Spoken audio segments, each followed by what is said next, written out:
Afternoons 1 to 3 on 93.5 and 107.5. The Fan.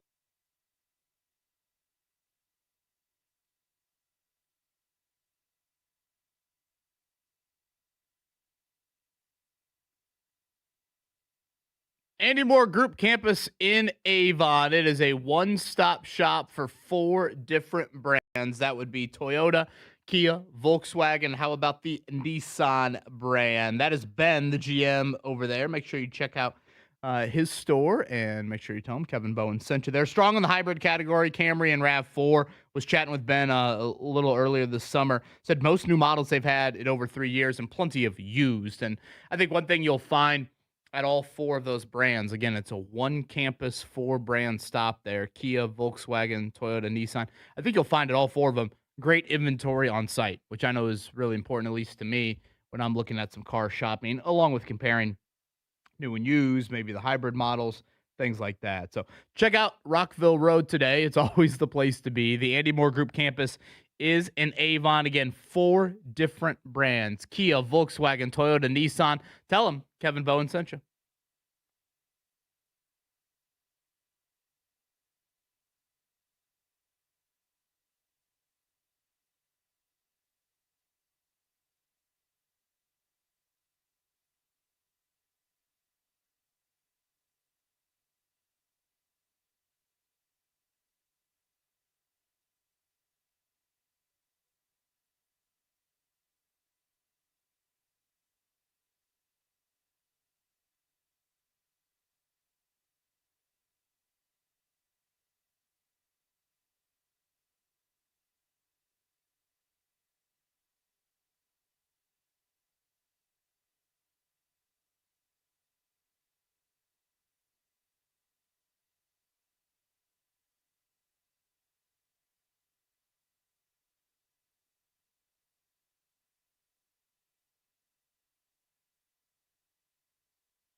Morning Checkdown, brought to you by Bet365 on 93.5 and 107.5 The Fan. Good Monday morning to you. I think our audio issues are in the past, so appreciate you bearing with us in that opening segment. We'll be up at Grand Park here the next 4 mornings. It is report day tomorrow for the Colts and their 2026 training camp. Again, the last one at Grand Park. We will hear from Chris Ballard tomorrow, and then morning practices. That's a 10 a.m. start time.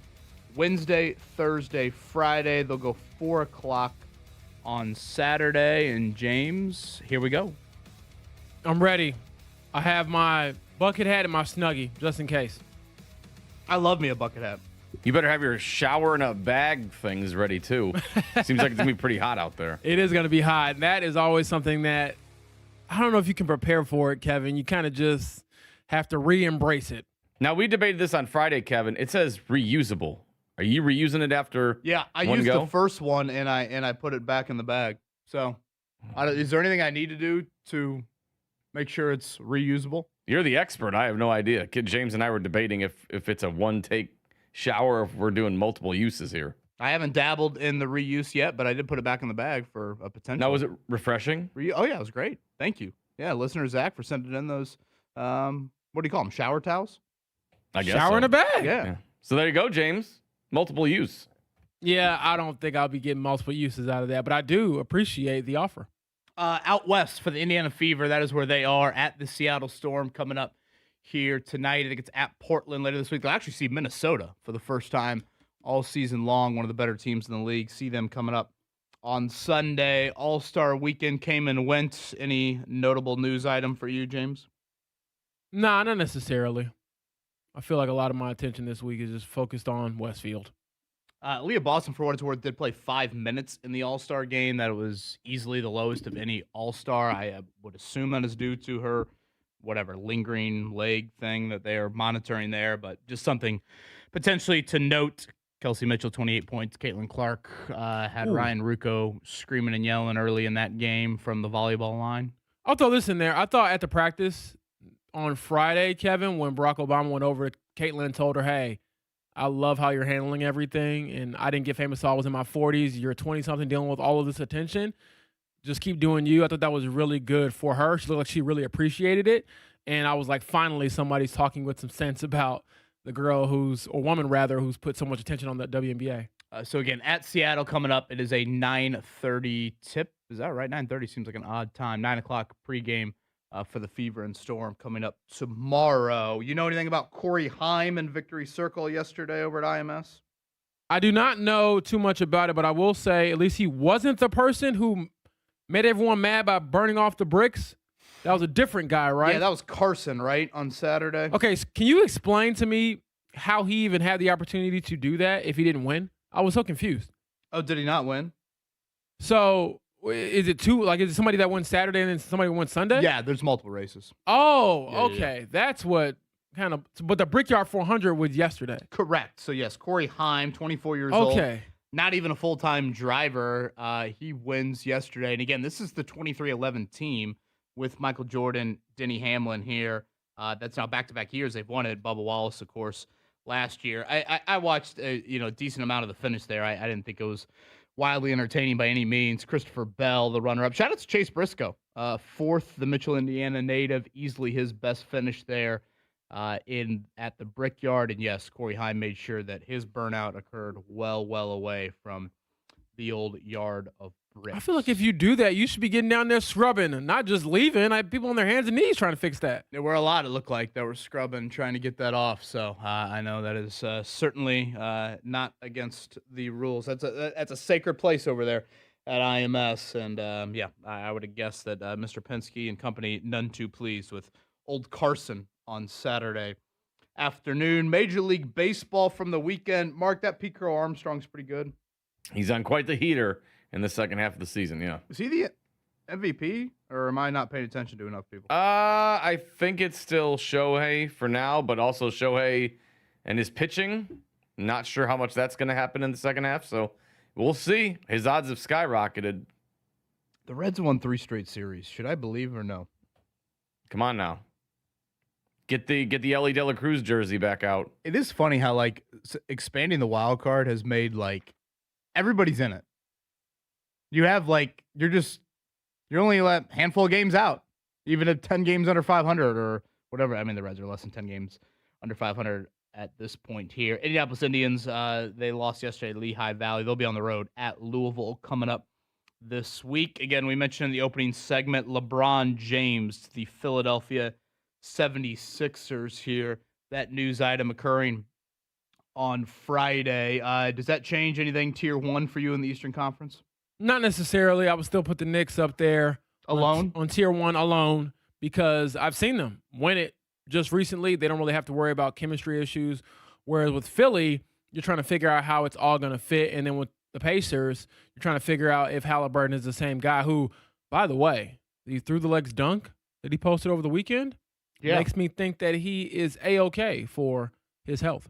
Yeah, I was going to say that was definitely a notable video there. I don't think of Tyrese Halliburton much as a high flyer, but seems to be great. And I know his words have said that, and the actions of that dunk say it as well, as we enter kind of a quiet time now for the NBA before training camps kind of ramp up for them a little bit closer to the end of September. IU and Purdue continuing their foreign tours.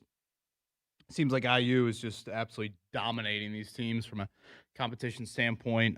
Who knows what they're facing there. Purdue has a couple wins north of the border there. It is interesting to look at Purdue. I know a lot of diehard Boiler fans certainly know the name of Antoine West Jr. and his potential there. I mean, this is a guy that redshirted last year and now could be one of, if not the leading scorers for Purdue coming up this season. He's had a couple nice scoring outputs north of the border. It'd be very fitting for Purdue if that's the case after losing 4 of their 5 starters here, but typical, as you would expect, a very balanced Purdue roster so far. To get Indiana getting contributions from the portal, from their freshman class as well, and there seems to be a little bit more real depth to this year's bunch than there was in years past. Was that IU Butler news? Was that anything for you guys on Friday?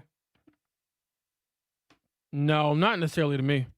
Do you feel like it's something that'll get people to come out? I mean, it's a good little exhibition series. I'll take it, but Yeah, I was a little bummed when, I had heard that it was going to be a regular season matchup at Gainbridge Fieldhouse. I think Indiana had backed out of that for whatever reason. But yeah, it'll be an exhibition at Hinkle coming up this year. It's been a long, long time, over 30 years since Indiana has been inside of Hinkle. Obviously, for their Indy faithful, there will be plenty of cream and crimson in the building for that one. That'll be October 11th, and next year they'll reverse that. Butler will go down to Assembly Hall. So we are seeing this with a lot of their schedules. Exhibition slates for these teams are starting to pick up a little bit more notoriety. Like Purdue's playing UConn this year in an exhibition game. I believe that's out there in stores. Indiana, I think, is playing North Carolina.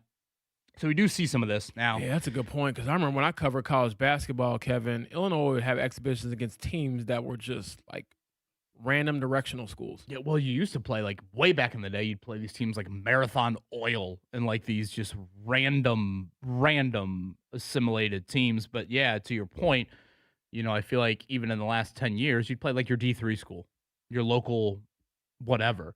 And that's kind of who you would play in the exhibition. But that's changed a little bit here in today's day and age of college athletics. All right, coming up on the other side, a little bit on the Daniel Jones, Alec Pierce update. I did think we saw, a lot of people ask me this question. Gosh, Shane Steichen seems like such a robot, blah, blah, blah. If you were watching any of the flag football this weekend, I think you saw Shane Steichen in his element. We can get to that. James's last story before the Colts head up to Grand Park. We'll hit on that as well. Good Monday morning to you, Mark. Let's get a little weather update on this hazy start here in the Circle City. Hot weather continues across the area for today. Along with that, we could be looking at severe weather by the afternoon and evening with damaging winds and large-sized hail. Look for a high today at 88. Storms ending, some clearing, a low tonight down to 70. I'm Fox 59 meteorologist Jim O'Brien for The Fan.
is the Fan Morning Show with Kevin Bowen and James Boyd.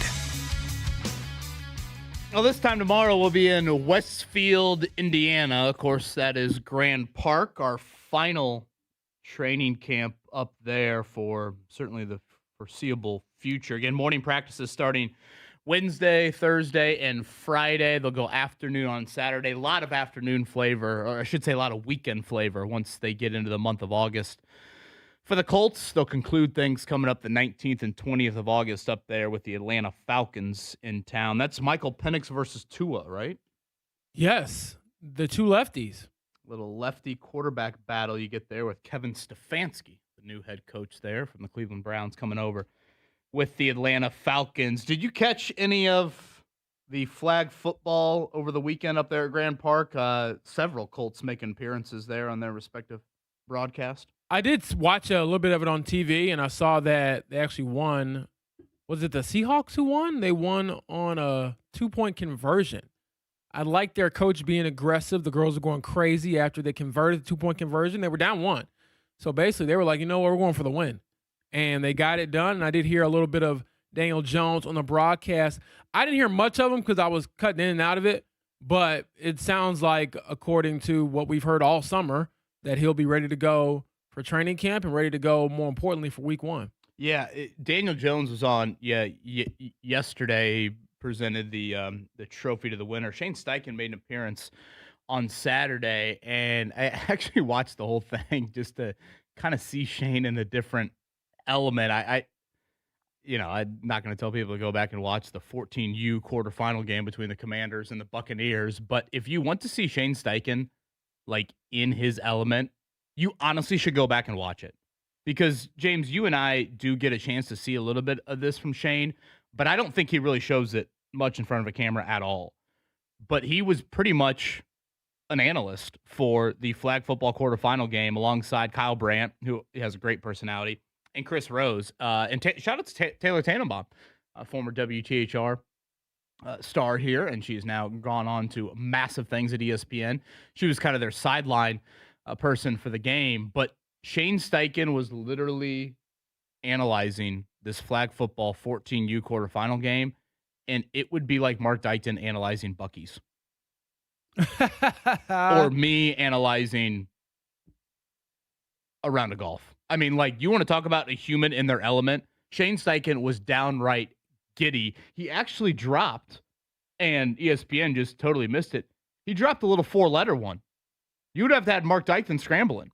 It was a play where, I forget which team it was, the Buccaneers or the Commanders flag football team, their quarterback eluded a would-be sacker. And, very nice play. Like, last minute, kind of pump fakes, and the rusher goes by him. Shane Steichen drops an bleep. And in true Shane Steichen fashion, what does he do? He tries to go with the correction. Instead of saying S-H, he quickly goes, oh, shoot. This is what I meant. Have you all been there as parents? Like, wait a second, I said that word that you're probably going to repeat now. Don't do that. Oh, sure. Oh, yeah. I know Mark has had to get a couple of looks from the old missus like, hey, watch the mouth. But yeah, Shane was nerding out big time over the scheme. He coached his son in flag football. They were showing some pictures of that, and he was absolutely loving, again, analyzing these two teams. But he did share an update that Daniel Jones will be a full participant when things get started this week. And he pointed to getting into team drills, which, again, that was the last thing that Daniel did not do in the spring, was participate in those 11-on-11 drills. So, James, it sounds like when they get out there on Wednesday and they begin their 11-on-11 periods, and again, you can't wear full pads until you get several practices into training camp, but it does sound like Daniel Jones will be a full participant in team drills. So when they say full, I'm curious, Kevin, does that mean he takes every rep that a normal starter would, or will there be a ramp-up period for him? But either way, the fact that he's participating at all is a good sign for the Colts, and we'll just have to take it from there. Florida, where they recently did their little mini camp get-together. Daniel Jones taking some guys down there. Some football, some golf, some dinners. That's what it entailed there. So Daniel Jones sharing a little bit of that. I would say the update not as promising on Alec Pierce. I think I'm pretty skeptical on how much Alec will be participating here to start camp. So those two updates, courtesy of Shane Steichen over the weekend. But Daniel Jones sounds like good to go. Alec Pierce, it sounds much more in the he will be ramped up during camp, and the goal is to be ready for week 1. Yeah. Well, you were all over with Alec throughout the spring, Kevin, when you were talking about how he basically was limping every time you looked at him. And there really wasn't a timeline that was given out there that would give us a opportunity to breathe deeply or breathe easily. It was kind of like, oh, well, we'll wait and see how things go. I could be at the start of training camp. I could be at the start of the season for when I return. So not that great, it seems like you said, the update that Shane gave. And now we have to see what that means for the rest of the wide receiver group. Does that mean you suddenly get more opportunities for Nick Westbrook-Akine and Josh Downs and Ashton Dulin? Or within that, do you also say we might need to add another guy? And you know the guy I'm talking about, Keenan Allen. Who's more important for this season, Alec Pierce or DeForest Buckner? Ooh, that's a good question. Dare I say DeForest Buckner? I don't like to be on the fence, but what he's meant to that defensive line, he's been your best defensive player for the last half decade. You need him. I think you can sort of scheme up some stuff. And don't get me wrong, Alec Pierce would be a big loss for this team if he isn't 100% healthy and can't get to that level this season. However, I trust Shane's ability to kind of manufacture opportunities on offense more so than I trust Lou Anarumo and company to manufacture defensive pressure without a guy like that. Yeah, I would agree on that front. It's probably a big reason why I've been a little bit more team defensive end free agent signing than wideout when we have debated that. I guess I do have a question in regards to Buckner of like, can he get back to being DeForest Buckner? Or is there now a new ceiling to his level of play? And that's, I think, a huge unknown entering camp. Like the Alec Pierce injury situation, while, it's a 4 to 6 month recovery. And again, we're at 4 months right now from when he had surgery in late March. So it's probably not the most shocking thing in the world that this could linger a little bit more into the month of August, and we'll see exactly when he comes back. But I think the thought with Alec Pierce is what? This was an ankle, I don't know. What do you call it, James? Persistent pain in his ankle? Yeah. That's a little different than like nerve, neck issue. And I shouldn't even say issue. Nerve, neck surgery that DeForest Buckner had. Right. So I guess my question is, the answer would have always been Buckner in recent years. But now my question is like, all right, if I can just video game analogy it, DeForest Buckner used to be what, a 95 overall, 92 overall? Yeah. Can he still get there? Or is he now when healthy, he's now an 85 overall? Yeah. And again, that's an unknown, but like that would shift my answer, I guess, to what I asked you there, because with Pierce, I think the thought is, well, once he gets through this, he'll be fine. Like he'll be the Alec Pierce that led the league in yards per catch each of the last 2 years there. So, because those are the two for me when we get to tomorrow. Like tomorrow's news, have you already written Alec Pierce and DeForest Buckner are on the PUP list? Yeah, that is a part of my pre-writes, unfortunately. Now, that isn't a report, to be clear, but right. Whereas Daniel Jones, you would say, is not, based off everything Shane Steichen said this week. But I think, Kevin, if we didn't write that, we'd probably both be a little behind if we weren't on top of that. I did see Patrick Mahomes, the Chiefs, a little bit further ahead in terms of reporting to training camp. He has been cleared in I think, similar fashion. And again, his ACL a week after Daniel Jones's torn Achilles. But those are two obviously big quarterback injuries and two QBs that'll see each other week 2 of the season. I mentioned this before, that Kansas City's got Denver week 1, so they've got quite the opponent there to lead things off. Oh, yeah. And honestly, looking at some of the tape from Patrick Mahomes, he looked pretty good, and it's kind of weird that he didn't make the playoffs last year. Lamar Jackson didn't make the playoffs last year, and now they're opening the year in that early first month of the season against the Colts with a chance to try to get back on track. So something has to give, whether it's here in Indianapolis or for those two guys who will be future Hall of Famers. I do want to play, maybe coming up a little bit later in the show. Mark, I'm going to send you some Dale Earnhardt Jr. audio. Little E had I thought a really interesting, I guess, take on, Indy, the Brickyard, what it meant to his dad a little bit, just kind of what it meant to NASCAR. Because I had a buddy text me yesterday when the race is coming to an end. They're like, of all the big-time sporting events Indy hosts, I'd put 10 above the Brickyard, which, he's probably not wrong on that. I think when you talk to most of our audience there, but I've always been curious, like, what does it mean to NASCAR drivers? And I thought the Dale Earnhardt Jr. audio appeared on TNT was an interesting thought from someone that obviously has plenty of history with his family in regards to NASCAR as a whole, and certainly to that racetrack. So we'll play that for you upcoming. Again, Corey Heim, your winner over there at the Brickyard. Certainly not a big-time favorite by any means, not even a full-time driver over there. And again, we'll be up in Westfield here. They're showing the highlights right now as we're watching on Sports Center here of the girls flag football. So you had multiple age divisions. You had girls, boys. I think you had an international age division as well. So you had quite the amount of competition out there at Grand Park. You remember NFL running back Niall Davis? Does that ring a bell at all? Yes. He was coaching one of the teams I was watching. You should have seen Steichen in this booth. I mean, he was going nuts for Shane Steichen. That man loves football, and I think he might love coaching flag football more than anything. Well, do you remember the schedule release video they did maybe his rookie season? I should probably say first season with the Colts. And it was kind of like him in a classroom with a bunch of kids going over all the plays and stuff that they were going to run.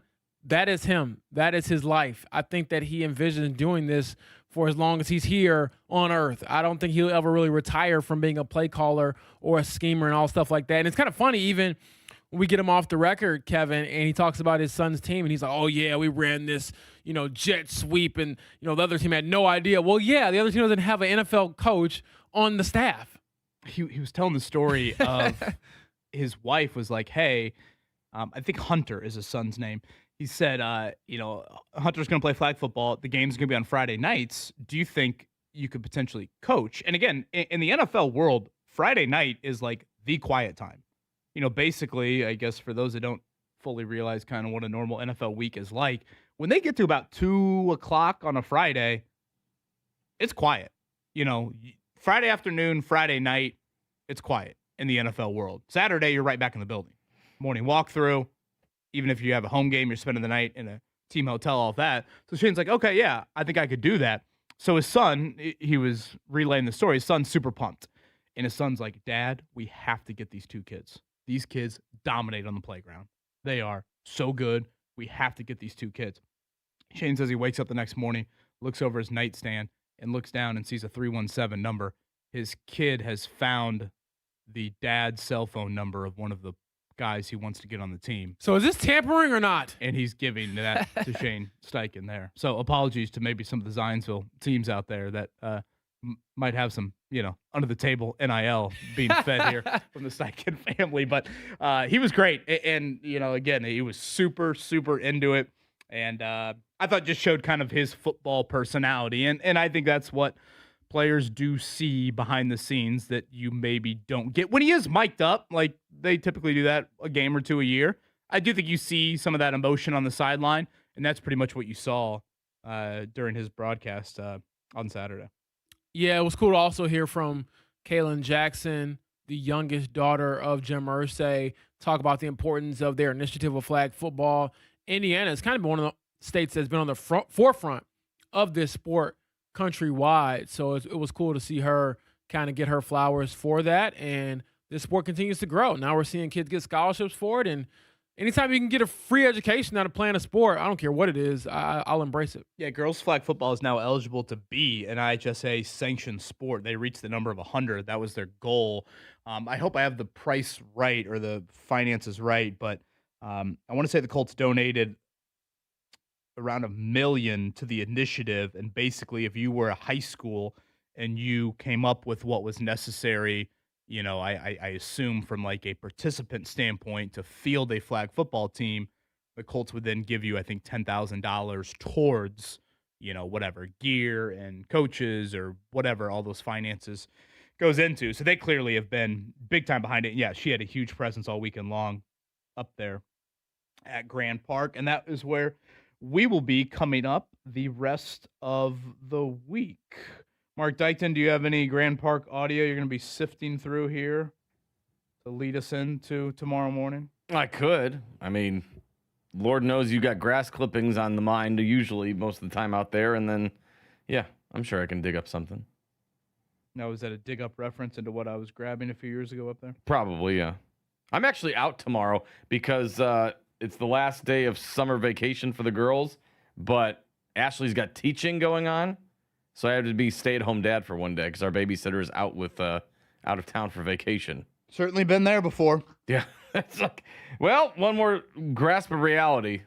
Loading up the lunch menu accounts and everything like that will be my morning tomorrow. Before you load them up on the bus coming up on Wednesday, right? Oh, they're walkers. We're near the school, so they can walkers. just walk. So no school bus yet. Middle school, probably. Uphill both ways. Oh, yeah. How about that Tyrese Halliburton dunk over the weekend? I didn't know Halliburton had that bounce in him. I'm not going to lie. Every time I see something like this from an athlete that we don't think is that athletic, I get reminded that, oh, yeah, he's a world-class athlete. But, yeah, I did not expect to see that get taken out of the bag, and there's your stamp of approval on his health. I know there was a report from Chris Haynes a while back, Kevin, maybe at the start of Summer League, and he had something that said something like, according to sources, the hope is that Tyrese will be ready for the start of the season. And I'm like, well, duh. The hope is that he will be 100% fine when he starts the season. If he wasn't, that would be a report, not this. So that to me was just more confirmation of Tyrese being healthy. And really, it gave me some excitement, Kevin, because I think when we get all of the free agency news, and I think the final domino as far as the big fish go was LeBron, now I'm like, dang, I got to wait about 3 more months until I see all this in action and start to, make some hot takes based off of maybe 1 or 2 games of seeing this all together. We should get the NBA schedule, though, soon, now that LeBron finally made a decision. Adam Silver's like, can you make a decision so we can schedule these games? So hopefully we can start sifting through what the Pacers schedule looks like. Can I make a request? Of course. I want to see LeBron versus Pacers on Christmas. Give me Sixers, Pacers on Christmas Day. So Pacers, Sixers over Pacers, Knicks. I would say yes, because of the whole LeBron's back in the East. He always puts you out in the playoffs. I kind of want to see that a little bit more, but I'm open to anything. I will say Pacers, Knicks might even be a better draw, but I really do want to see the Pacers on Christmas Day. Yeah, we do know the Pacers will see the Knicks, will see the Sixers, will see Giannis in the Heat all early in the season because they're part of their NBA Cup group. Yeah. Again, it is a 5, and this was, thought to be a bit random because I guess how they do the NBA Cup is you take one team that finished in the top tier of the East, so that would be the Knicks, and then when they went to the second tier, that team became the Cavaliers into that group, and then when they went to the third tier, I think it was the Sixers, because what were the Sixers? They like the 7th seed last year? Something like that? Yeah. And then when you went further down the list, you got to Miami, and the Pacers, weirdly, they're like in the bottom tier because they just finished with one of the worst records in the league. So that's where you get this loaded NBA Cup. So again, you play one game against each of your other 4 teams, and that's, typically late October into November when you will get those games. So we know full well that the Pacers will have an early season game against all of those big time movers, and LeBron and Giannis being the 2, and then, no real movement with the Knicks, but obviously the defending champs. So yeah, when I saw the Halliburton dunk video, it's just, when it's all said and done, it'll be 16 months in between game 7 and whenever, game 1 shows up here in October. And Wednesday will be what for Daniel Jones? I always kind of lose the math. Is it 9 months for Daniel Jones when we get to Wednesday? No, it'll be 9 months when we get to September for the season opener. So we're looking at 8-ish, 7.5. Yeah, about 7.5. What do you need to see? Or what are you curious? I guess I'm not really that curious, unless a boring answer, Kevin, but I think that all the movements and stuff will probably be fine. Maybe I need to see him with a faux pass rush, but other than that, I'm kind of just waiting to see him, like he alluded to and like you've alluded to, with some of these uncertain movements in real games, and we just won't get that until the season opener because I highly doubt that they would play him in the preseason. So maybe just how does he move with a little more traffic around him? But we all know, Kevin, if anybody touches Daniel Jones, you're going to get fired. So don't do that. Yeah, I mean, again, obviously being in an 11-on-11 setting will be different for him, but, will there be any sort of restrictions? Like in 7-on-7 in the spring, Shane Steichen made it very clear, you don't scramble. Like, you don't move. That's a good as point, soon yeah. as the play is dead, you dead the play. You throw it away, you whatever. Hell, I'm going to blow the whistle. Do they extend any of that? And again, is that something that just happens a little bit more as you get in the month of August? Because by all accounts, he's not going to play in their 3 preseason games. So there will certainly be just a level of when September 13th gets here and it's a Baltimore Ravens opposite him. Yeah, there is plenty of uncontrolled stuff that is out of your hands. But is there anything there that you can do at Grand Park? I struggle to kind of find what that is. Again, I'm kind of grasping for straws here. Like, oh, do you allow him to extend the play? Or, do you do some of that bootleg stuff that he was really good at? Can you try that here? And are there limitations? Because I know I've said this a million times here since the injury occurred, but for me, it's not as much as will he be ready for week 1? I've always felt like he will be ready for week 1. It's when is he himself? Because we saw some limitations to him last season, granted, with a fibula injury. And I think you saw the offense really, really struggle. So if he is not himself in the month of September, how much does that hinder you against a schedule that is Baltimore, Kansas City, Houston, right out of the gate? Yeah, I think that's a very fair way to look at it, Kevin. And so I'm just excited to finally kind of put to bed a lot of our speculation on how guys look or might look and start to put some just tangible results behind it. Now, I get it's just training camp, and we'll say it's just preseason, but it's just better than nothing. We're going to get into your latest on The Athletic. And again, this is the most to prove. Is that how you labeled it? Yes. Well, what is my headline on this officially? It is the most on the line. Most on the line. And so you define that financially. It was a little bit of both. Health. It was a little bit of health, finances, reputation. For example, Daniel Jones on the list. We don't have to get all the way into it right now, but if he doesn't have a good season, what does that mean for him? So I do think he has a lot on the line, even though, for example, he's already been paid, whereas Josh Downs has not. Jordan asking here, do we think Tyrese Halliburton will play back-to-backs? I would assume no. I mean, nowadays, how many back-to-backs do NBA teams even play? I'm not sure, but I would assume yes. You think he will play back-to-backs? I think he will. Really? I think having the whole year off previously, Kevin, will probably open him up to some back-to-backs. I'm not saying he's going to go out there and play 40 minutes on a back-to-back, but if he's healthy and he's been healthy, I don't mind it. It might not happen right away at the start of the season, but I do want to see it eventually. Yeah, I know we had Alex Golden on last week, and he chatted with Chad Buchanan.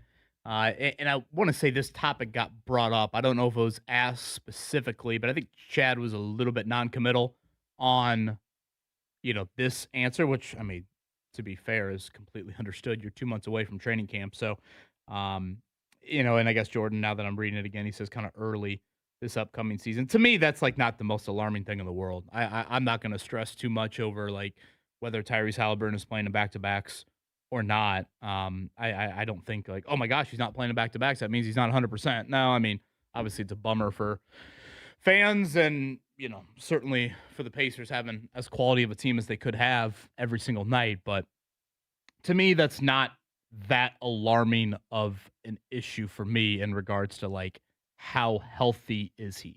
How good is he, I guess? Yeah, I don't think that's something that is the wrong approach. I think that's a fair assessment. So we'll get into much more on that front. Again, the Fever coming up. They are out west. It'll be the Seattle Storm. And this is a team that literally could have beat the Fever, maybe should have beat the Fever without Caitlin Clark's heroics, right? A week and a half ago? Yeah, that was the 45 points and 10 assists game. And I don't know if you were watching the All-Star game a lot, Kevin, but Dominique Malunga had the dunk. She's good. So, and she dunked it easy, too. That was kind of impressive. Caught the pass from Angel Reese and 1-2 up and straight down the hatch. So they have a very talented young core. They're probably a couple years away from being. They got some size, right? Because Aaliyah Boston didn't play in that game. Yeah, she didn't play in that game, but they had Dominique Malunga, who was an All-Star this year.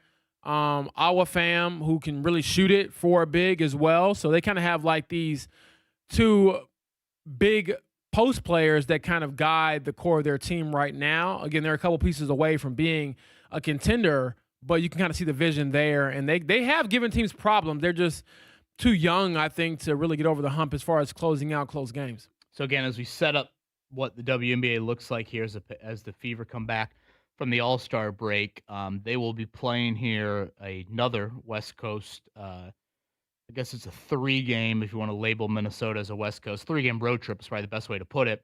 But they will take on Seattle, who is the worst team in the league, but again, gave them everything they could handle the other night. They'll play Portland on Friday, and then Minnesota, who is the best team in the W at 22-6. They'll play them for the first time coming up on Sunday. And don't we get one more break here this season? Isn't there like a World Cup break later this year? There is, and I am almost to the point where I want to debate if Caitlin Clark should play for Team USA or not.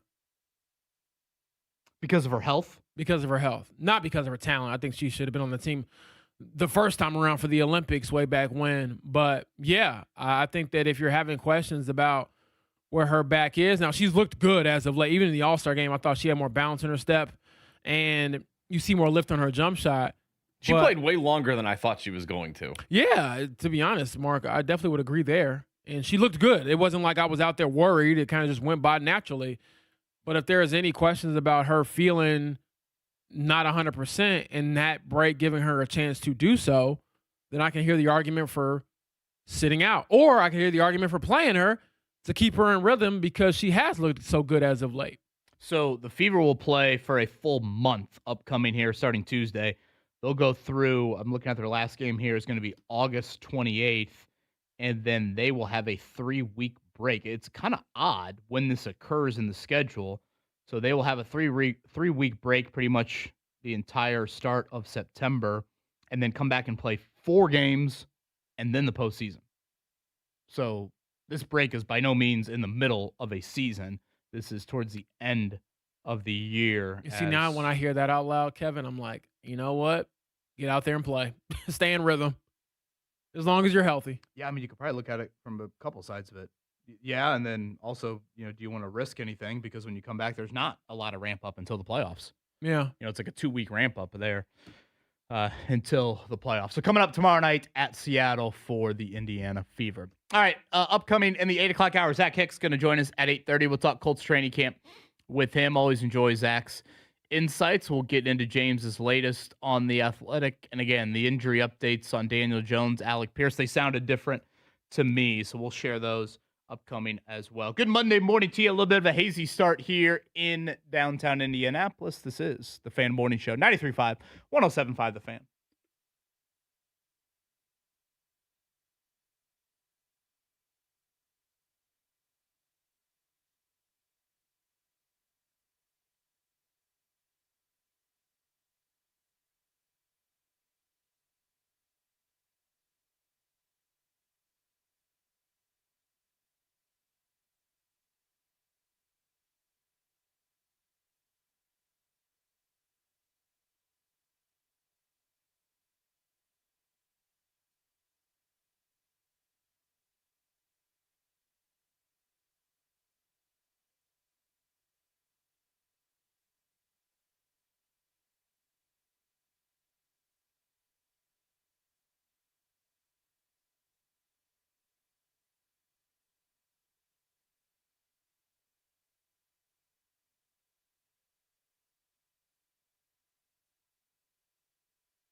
Fan Morning Show with Kevin Bowen and James Boyd.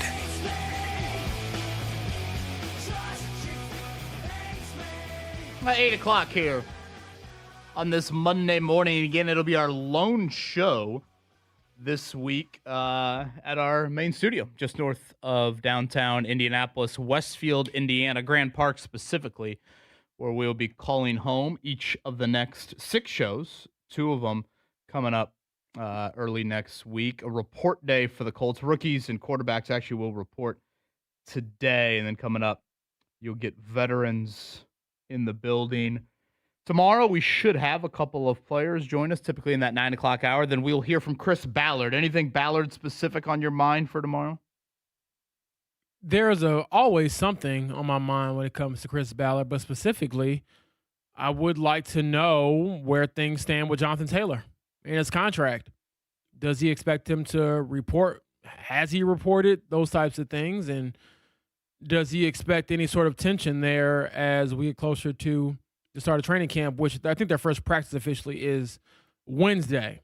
So where do these things stand not only in his contract negotiations, but others who could potentially be seeking new deals, i.e. Quentin Nelson, Josh Downs, etc. Does he have the autonomy to sign extensions with his 1 year left on his own deal? I think the answer to that question will be very interesting to hear, Mark, because of that too. Do you think there's real smoke with the Jonathan Taylor thing? Like, I guess, do you think he's practicing Wednesday? Yeah, I think he probably will. Now, this is me just saying that, not a report at all, but as I've laid out, if I were in his shoes, I'd probably think differently. Now, when we hear from Chris Ballard, I think we'll have more information to go off of. I've seen some amazing aggregation here over the last week or so, Kevin. You know the world we live in now, where I write an opinion piece and I make it very clear this is my opinion, and then I see a couple days later that people are taking it as a report. It is not a report, but I just think that there's leverage now for JT to say, hey, I want to get paid one final time possibly, and you guys need to, open that bag up. Yeah, I guess I would be surprised if he's not practicing Wednesday. I just think the leverage is a little different than what it was, now, what was that, 3 seasons ago, 4 seasons ago? Obviously Nelson, we'll await that. We can get into the updates that Shane Steichen had over the weekend on Daniel Jones and Alec Pierce. I thought it was a little bit more ominous on Alec Pierce. Daniel Jones, I think all signs point to him being as full go as you could hope for, really, coming up here as early as Wednesday when they get out there for their first team practice. So, again, we'll be in Westfields. Come over and say hi Wednesday, Thursday, Friday, morning practices, Saturday afternoon. They're off on Sunday. Then we'll be out there. A couple morning practices again Monday, Tuesday. I believe it's a night practice August 6th. I think it's a Thursday, and that'll be a legit night practice for the Colts there under the lights at Grand Park. Grand Park is very busy this weekend with the flag football championships. So, again, we'll get into some of those updates as we heard from Shane Steichen here in a few. LeBron James, 2-year, $8 million deal. It is, I know I brought this up in the opening hour. It is just kind of amazing that Ben Shepherd's going to make more money than LeBron next year in their NBA salaries. Yeah, pretty crazy. I was actually looking at how Philly signed Anthony Simons, pretty good player, role player, and he's getting 2 years for $12 million. So imagine being Anthony Simons, you walk to the locker room and you tell, the GM, hey, I'm getting paid more than LeBron, so I should be getting more minutes than him, clearly. What's TJ McConnell making for the Pacers next year? It's got to be north of $10 million, right? Yeah. But TJ McConnell, LeBron is no TJ McConnell. Are you kidding me? TJ McConnell's making 4 times more than. I'm just saying. Let's see, how much is he making next year? LeBron, it just is. It's wild how the financial puzzle. $11 million for TJ McConnell? Yeah. And LeBron's what, 3? Yeah. 3.8 or something like that. Yeah. It is crazy. I guess the starting lineup pretty obvious for Philly. Yeah, it will be Edgecombe, Maxey, Jaylen Brown, LeBron at the 4, and Embiid at the 5. And we'll just have to see if Embiid can hold up. Now, you've got no one touching the Knicks in Tier 1. Is that more of you've earned the right as the championship team to be alone in Tier 1? Is that a philosophical thing, or you legitimately think no one in the Eastern Conference can touch them right now? I think it's more so the latter. They smacked everybody in the East. I mean, I think we kind of forget because of the finals. Now, they weren't the 1 seed. They weren't some dominant regular season team. They weren't. But when they got to the playoffs, they just whooped teams. And I don't think you can dismiss a team that got to the conference finals and swept that team, the Cavaliers.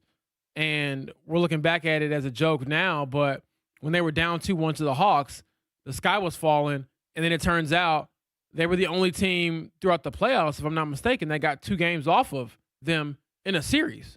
So, yeah, I'm pretty adamant about the Knicks being better than every other team in the East. And it isn't just based off winning a championship. It's based off how they won a championship and just the dominance they displayed throughout their run. So none of they just got hot for a month and a half and Nah, I can't say that. the 82 games. Not with the way they were playing. I mean, to beat teams that badly, the margin of victory.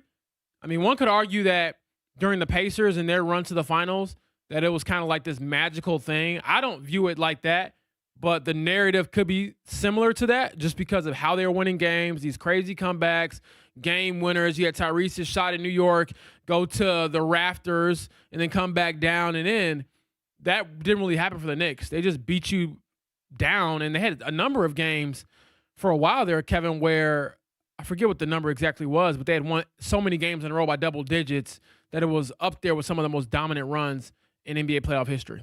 You know, LeBron had like a 3-tweet kind of announcement over the weekend. I guess it was on Friday. And he does mention the word sacrifice in there. And boy, that's just going to be such a vital word for Philly. Now, you know, Jaylen Brown has played with Jason Tatum. I don't know, act like Jaylen Brown's exiting some place where he was, you know, the ball dominant guy. And obviously Tyrese Maxey has had others that he's had to play with in Philly, and VJ Edgecombe, you know, walked into a situation where, you know, with Maxey and Paul George, and when Embiid was healthy, it's not like he was as ball dominant, but it'll be very, very interesting how Nick Nurse is able to kind of mesh all of that. And I'm fascinated to see how much LeBron will fully embrace, because I mean, it's a great skill he has. I mean, if he can fully embrace that kind of point forward role for them, that would be so healthy, I think, for Philly.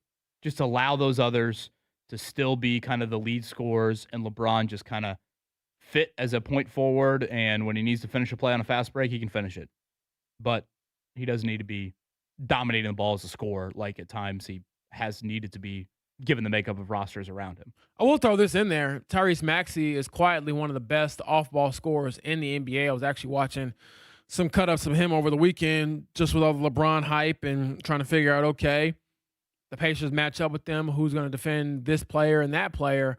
But I think LeBron with the ball in his hands will still be one of the best playmakers in the NBA. That, to me, hasn't really left him despite the age. And so we'll see how it goes. But I think it's exciting that, for me, I'm selfishly wanting to see, of course, you mentioned sort of the in-season tournament, the pool that the Pacers are in. They'll face Philly a lot. But just playoff-wise, I want that matchup. I think that would be really cool to see sort of the new age Pacers go up against LeBron as he's trying to still hang on and be quote unquote the king. Knicks, Cavs, Sixers, Heat. Those are the 4 teams with the Pacers in their NBA Cup. So I know we use the phrase a little bit more, maybe in a World Cup sense of group of death. I would certainly apply that to the Pacers. And again, all those teams, you know, special, I guess you could remove the Knicks from that conversation, but several of those teams obviously are incorporating very newness to them, and the Pacers in a way are as well, you know, Ivica Zubac and Tyrese Haliburton coming back to health and all of that. So what does that look like in season? Because early in the season, I should say, because again, that's when those NBA Cup games will take place. Okay, your latest on The Athletic is a most to prove. Which Colts have the most on the line this season? I assume number 1 is obvious. You want to take a guess? The quarterback? Got to be. Has to be number 17. Going to be 9 months removed from his Achilles tear and surgery come September. So where do you go from there? Because I think that's where probably the real debate begins. So I could be on your side with this, or you could be saying, hey, James, you're overshooting this. But I have Sauce Gardner number 2. I think given what you gave up to acquire him, 2 first-round picks, a talented yet boneheaded at times wide receiver in A.D. Mitchell, that to me can't be overlooked. Even though Sauce, I think, will be a good player at this stage of his career, and I'm saying it's like he's 35, he's 24, but he needs to be great. He needs to be elite for this trade to make any sort of sense for years to come. Because if he isn't that player, if there is any sort of injury situations that pop up, or there's just a slip in play where he's not, I'm not even saying Pro Bowl, he needs to be all pro. If he's not an all pro, then I think you can feel the ramifications of this sort of trade for years to come. And maybe some of that, all pro selection can be subjective depending on team success and how his numbers look. But the bottom line is, if he isn't an absolute shutdown corner for this team, and because of that, your secondary is hindered or isn't where it needs to be, then we'll look back at this and say, boy, did the Colts get set back by jumping the gun on this sort of acquisition when they only really saw half of a great season. Yeah, I was looking at your list, and you and I were pretty much in agreement on the first few names. I wholeheartedly agree with pretty much everything you just laid out there, sauce-wise. He has to prove himself in a Colts uniform. I guess the simplest That's way. a good way to make it nice and succinct. To put it. He's proven himself in a Jets uniform. He was the 4th overall pick.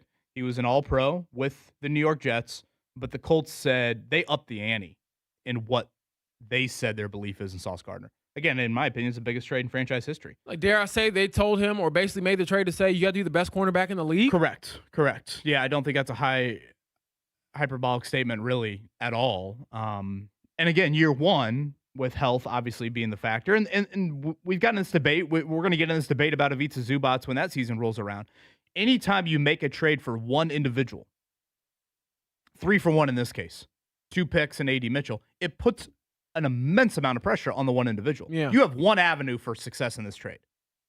Now, again, you have Sauce Gardner, who is the best player out of the 4 pieces in the trade when you look at what you sent to the Jets. So I agree at Sauce. I see you got Latu here. I agree on Latu. The only real debate I had, and I don't know, do you list anything as others here? I guess No. You went down to 7, so you went with some of these guys that are in, Josh Downs in a contract year, Jalen Travis now being a starter at right tackle. Yeah, Jalen Tuimoloau out potentially being a starter. I threw Alec Pierce on my list. Oh, okay. I don't hate that. One, obviously the contract is new. So, and it's huge. Yeah. So, prove yourself financially. But 2, he also has to prove himself as a legit, you are our number 1. Yeah. Again, we know you can hit the homer. But on 3rd and 7 with 2 minutes and 10 seconds to go in the game, we're up by 4. We need to ice the football game. And Patrick Surtain is opposite you. Can you win? Yeah. That's what you're paying him to do. So, it's funny when you make these lists, James, like Josh Downs, I think is the more norm you see. Contract year, Yeah. rookie contract player. That was more so my thinking. Blah, blah, blah, which is, yeah, I totally understand that. With Pierce, for me, you're now pushing him up the depth chart and you're handing him a paycheck that is massive. Yeah. And really, it was eye-popping to a lot of people around the league. I did not have an issue with it, but I understand why some people have. Can I throw this out there too? And it's kind of an inside baseball thing, but behind the scenes over The Athletic, when we were talking about Alec Pierce back in the spring, when he announced that, or they announced that he would not be participating in any of the practices because of his ankle, it kind of took me probably a couple of messages with my editor to be like, wait, this is very newsworthy. Because in my mind, he's still, okay, Alec Pierce, the guy from Cincinnati, he's been kind of good. He's been ascending to, and then my editor kind of messaged me and said, well, James, he's a $100 million receiver now. Because of that price tag alone, it's important that you get this headline out, this newser, as we call it, basically just a short story on this development. And also, that price tag makes him more known in fantasy. It makes him more known around the league. There's only a handful of wide receivers who are on a $100 million contract. And that's the light you have to put him in when it comes to anything related to his health, anything related to his production, and things of that nature. So it's kind of like a brand new world for all of us.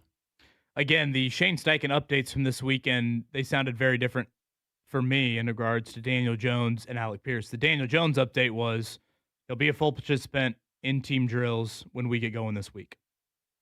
Part of me thinks that was kind of the expectation, but still, to hear that obviously is good news. Daniel Jones just wrapped up, one of those mini camps that these quarterbacks do in the offseason away from the team. It sounded like they were in Florida doing some football, doing some golf, doing some dinners, et cetera, et cetera. The Alec Pierce update was more in the phrasing of we need to get him ramped up during camp, and the goal is to be ready for week 1.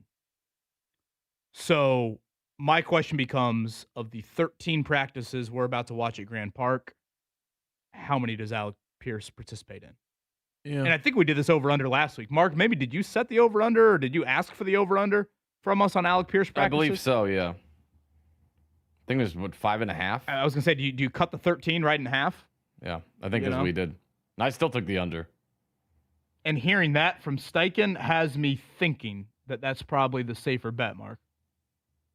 Sure sounds like it. Which, again, is this injury, it's not supposed to be something, it's a 4 to 6 month timetable. It's not supposed to be the biggest injury in the world. Again, this is not a neck surgery with nerve questions like we have for DeForest Buckner, but it is a guy that is ascending on the depth chart. He's asked to full out, a little bit more of the route tree. And he's also making, to quote James's great editor, Jim Aiello, he's a $100 million wideout. Got to treat him as such. This from Scott. Kevin, I have a very bad, ominous feeling surrounding Pierce. I feel like he won't be ready for camp, and it's going to hinder the Colts offense as they try to find their footing at the start of the season. One thing to note about Pierce, there have not been many games that the Colts have had to play without him in his NFL life. He's missed, I think it's like 3-ish games due to concussions, if I'm not mistaken, on all of them. But we have not, we've seen this offense be asked to play without Jonathan Taylor, be asked to play without, whatever. Even Bernard Ryman has missed a few games. I think that without Pierce, if that were to be the case, boy, I get that Shane Steichen can scheme some things up. But, man, if you're going to take away the home run ball, that could really limit, what the box looks like for Jonathan Taylor, those sorts of things. So, we're not there to be clear yet on Pierce. But if this is something that pops up during the season, if it is anything that does linger, those questions become much, much more relevant. Zach Hicks from Locked On Colts. I think James and I both are in agreement. Really enjoy his insights. He's going to join us coming up in 10 minutes. Mark, before that, let's check it down. The Morning Checkdown. Brought to you by Suave Men Refreshing Face and Body Wash on 93.5 and 107.5 The Fan. James, let's actually start with the WNBA All-Star game over the weekend as we shift gears now to the Fever, getting back on the floor today for practice and a game tomorrow in Seattle. Your thoughts from All-Star weekend with the trio of Fever participating? Caitlin Clark did her thing early on in that game, knocking down a couple of logo threes. She also gave out a pair of her shoes to her All-Star teammate, Courtney Williams, the first player other than Caitlin to wear the Caitlin Clark ones in game. They should be out in October. So she looked good. Kelsey Mitchell, game high 28 points, par for the course there. Aaliyah Boston barely played, but that's probably more so just making sure she stays light on her feet after dealing with that leg injury all year. So all three had a chance to, I think, look pretty good throughout the game, and now we're just ready for the second half of the season, which they're going to be road warriors for most of it, Kevin. 6 home games left in the regular season of their 17 remaining on the schedule. Yeah, I want to say the first home game coming up next week is with the Aces, so they'll see them inside of Gainbridge Fieldhouse. I know it's very easy, and trust me, understandably, to dunk on virtually everything the WNBA announces or doesn't do necessarily from a league standpoint. I think it's very wise to see them have a replay center announced for the 2027 season.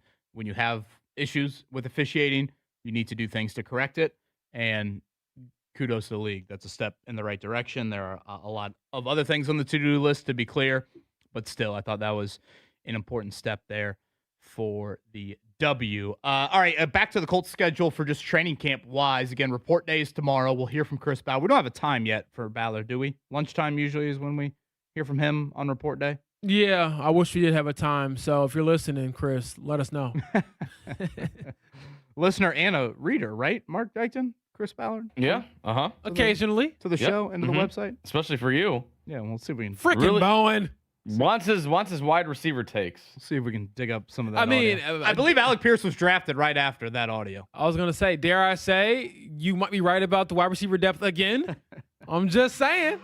Morning practice Wednesday, Thursday, and Friday. Make sure you stop out and say hello. 10 a.m. practice start times. I believe the gates open at 9. And again, I cannot stress this enough. It is one of the more accommodating atmospheres you will ever see for an NFL training camp. You are extremely close to the action. It's a wonderful venue if you've never been to Grand Park. So I'm bummed that this will be the last year for it because I think the fan access is tremendous. So hopefully we'll see everybody out there up at Grand Park. They're young, but I do think we're really skilled. I mean, Bowen ought to at least be freaking happy for once. I mean, I got heard about beat over the head with wideouts forever. Leave him alone, Kevin. Let the man rest. That was the second time, right? There's another one. Yeah. I'll dig that one up. Trust me. There'll be a third literally in about 28 hours. I have no doubt in my mind, Mark, that you will dig that up. Brickyard 400 from over the weekend. You got any strong opinions on homeboy Carson burning out on the bricks? You probably shouldn't do it if people tell you not to do it. I mean, why would you do that when you know that's the one thing they told you not to do? The official IMS Twitter account tweeted it out, though. So is that like signing off on it then? No, I guess you have to They tweeted out him or they winner. tweeted out Corey Haim doing it? They tweeted out him doing it. Oh, well, I guess all news is good news, right? I'll dig it up. I saw it over the weekend. I was like, that's interesting. I don't know. Should we trust him, Kevin? Because last time he said he saw something on the internet, it wasn't exactly true. Hold on a second here. Yeah. Well, I'm getting skeptical. Oh, boy. Yeah, I'm going to hold my breath with this one here as Mark heads into a day off coming up Make sure you go to the right browser, too. tomorrow here. I got to get one of private browsing. Yeah. All right, I'm good. Corey Haim is your winner, 24 years old, not even a full-time driver. I don't find the racing entertaining, frankly, at all there. There was hardly any passing, especially for the lead there. Shout out to Chase Briscoe, fourth. The Mitchell, Indiana native has made it abundantly clear how much this race means to him. But yeah, it's the 23-11 team. It's the Michael Jordan team. They are back in kissing the bricks here, just like Bubba Wallace did last year. I just tagged you guys. I tweeted the video. Oh, I really appreciate this. There it is. Proof. Yeah, you're right. I'm absolved. Oh, boy. Yeah, this is not That's what a you're supposed to cosign, do. is it not? If you're tweeting it out, that's a cosign. They literally have in the caption, that's how you celebrate. Yeah, I know. Well, you know what? I'm going to be Team Mark on this one. This sounds like an endorsement. I can't be mad if the official account isn't mad. Is this like getting mad at the Miami Heat intern who was maybe planning ahead for the LeBron James introductory press conference? That's rough. I honestly was thinking, Kevin, if you are not someone who has like 25 years of tenure with the team, never made any mistakes, that is probably a fireable offense. That was rough. I just hate that. I hate that because, just trying to plan ahead. I know. Cover all your bases here. I had that happen myself. I remember I had a TJ McConnell article get posted before the TJ McConnell news was announced. And Rick Carlisle was very curious as to how I was saying he said things that he didn't say an hour before he said them. But again, TJ McConnell, oh boy, meaningless tank season, LeBron James, probably altering the history of your franchise, direction of your franchise, a little bit different. I can now picture Rick Carlisle maybe sharing some words with you. Oh boy, maybe, maybe we've heard that tone from Rick occasionally at Tuesdays at 8:00. Kevin, when he called me back to the coach's office, boy, I felt like I was going to the principal's office. It was rough. First season ever on a professional beat, and I was 25 and I was sweating. I want to see the faces of those guys. Pretty much what he told me, and I was like, yeah, I can't disclose how this happened, but I will take full blame. White Sox over the Astros this weekend. Reds have actually won 3 straight series. Wait, you guys lost to the Pirates yesterday, Mark? Yeah, took 2 of 3, and then Jamison Tyon stinks to high heaven, gave up a grand slam. And if not for that, the Cubs would have won. Indians lost to Lehigh Valley, but who cares because Paw Patrol was in the building. That's all that matters. Yesterday over at Victory Field, they're at Louisville this week. IU and Purdue will continue their foreign basketball tours. IU down in Peru. Sounds like the competition's about as good as us. Purdue up in Canada. here. It sounds like maybe a little bit better on the competition front, but nonetheless, very impressive from both of those new look rosters. And this news from college football world, there always seems to be drama right now in Chapel Hill. North Carolina has placed their football GM, that would be Mike Lombardi, longtime NFL executive, very close to Bill Belichick. They have placed him on paid administrative leave, which I think that's the next step for Mark. And they haven't disclosed why they've done this? I'm just seeing the headline Oh, boy. right now. Not Paid ideal. leave, Mark. There are worse things to have, to be I'll honest, happily right? take. If Yeah. anyone wants to offer paid leave, I'll happily take it. But then that usually means that you're no longer going to get paid from that establishment. It's only a matter of time before they give you the boot. I'm not going that far. I heard the word paid leave and I got excited. Gosh, there's just so much drama with Belichick. So do we think this is the doing of his significant other? I don't know, because wasn't she trying to vet a bunch of emails out there? Just saying, what if she got to snooping around and was like, hey, wait a second. This Lombardi guy, his emails ain't looking too, up to par either. Jordan, what are you doing over there? Can we unpause Love Island, please? I'd like to see how this ends, please. Jordan, you listening to me? To be fair to Coach Belichick, there are times where I'd like to unpause Love Island. I mean, it can be decent on the eyes. Kevin Bowen and I are on the same level. We're on to Cincinnati. God bless your Belichick, man. Excellent. Zach Hicks talking some Colts. He's going to do that with us here on the other side. Report day for training camp coming up mañana. We'll get into the weeds with Zach Hicks next. It definitely made me think. And I mean, Bowen, every time I freaking read or listen to Bowen, it's like a constant freaking barrage of wideouts. Hot weather continues across the area for today. Along with that, we could be looking at severe weather by the afternoon and evening with damaging winds and large-sized hail. Look for a high today at 88. Storms ending, some clearing, a low tonight down to 70. I'm Fox 59 meteorologist Jim O'Brien for The Fan.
This is the Fan Morning Show with Kevin Bowen and James Boyd. Good Monday morning. This time tomorrow, we will be up in Westfield. It'll be report day for the Colts and their 2026 training camp. And to talk more about that, always enjoy his insights. Jake Arthur and Zach Hicks do a wonderful job. Locked on Colts is the podcast. He's a man that hates kickers more than Mark Dykton hates Aaron Rodgers. He is Zach Hicks, and he's with us on the Payless Liquors hotline. Zach Hicks, good morning, sir. Thanks for the introduction, man. I appreciate that. Talking about kickers, always a great way to start my morning, but I appreciate you guys having me on. Should we go 10 minutes of Blake Groupie versus Spencer Schrader here? Obviously. Look, as long as they don't miss the kicks, I won't have a problem. Just tell them not to miss the kicks, and we'll be good. That is, again, the voice of Zach Hicks. You can hear more of him on Locked on Colts. Provides a lot of analysis over there. I feel like I learned a lot of football, honestly, from Zach. And so I'll start with this right here. No surprise, Zach. Daniel Jones should be ready for week 1. Where do you stand in the whole he was a Pro Bowl caliber player before he got injured, started to taper off a little bit? Can he do that again? Was it a mirage? How confident do you feel in number 17 in year 2 in Indy? Yeah, it's fascinating, too, because I think I'm an interesting person to ask this, because going into last season, I was very anti-Daniel Jones. I did not like the signing. I thought that avenue was kind of done. I thought he was a pretty below average quarterback for most of his career. And I just didn't know what the Colts could really get out of him. And I wanted to go with the more high upside guy in Anthony Richardson. But as the season starts and they're rolling early last season, you kind of see the high upside guys being Daniel Jones, because that offense was absolutely clicking. And, when I look at regressibility and just where quarterbacks can go and climb, I always look at certain things like how reliant are they on things that can't repeat, right? Like how reliant are they on hitting the deep ball at a super high rate? Like are 30% of their passing yards coming on vertical passes? Because obviously there's going to be ups and downs with that. Are they just simply not turning the football over? Are they getting super lucky with turning the football over? Are they having crazy weird sack rates and all that? So you can look at a lot of these metrics and see if a guy can be a regression candidate going into the next season. And really, when we look at Daniel Jones, he was very well regarded in pretty much every single stat, in terms of efficiency, his EPA per play, his completion percentage, his ability to get yards on first and second down, his success rate, everything kind of tracks out really well.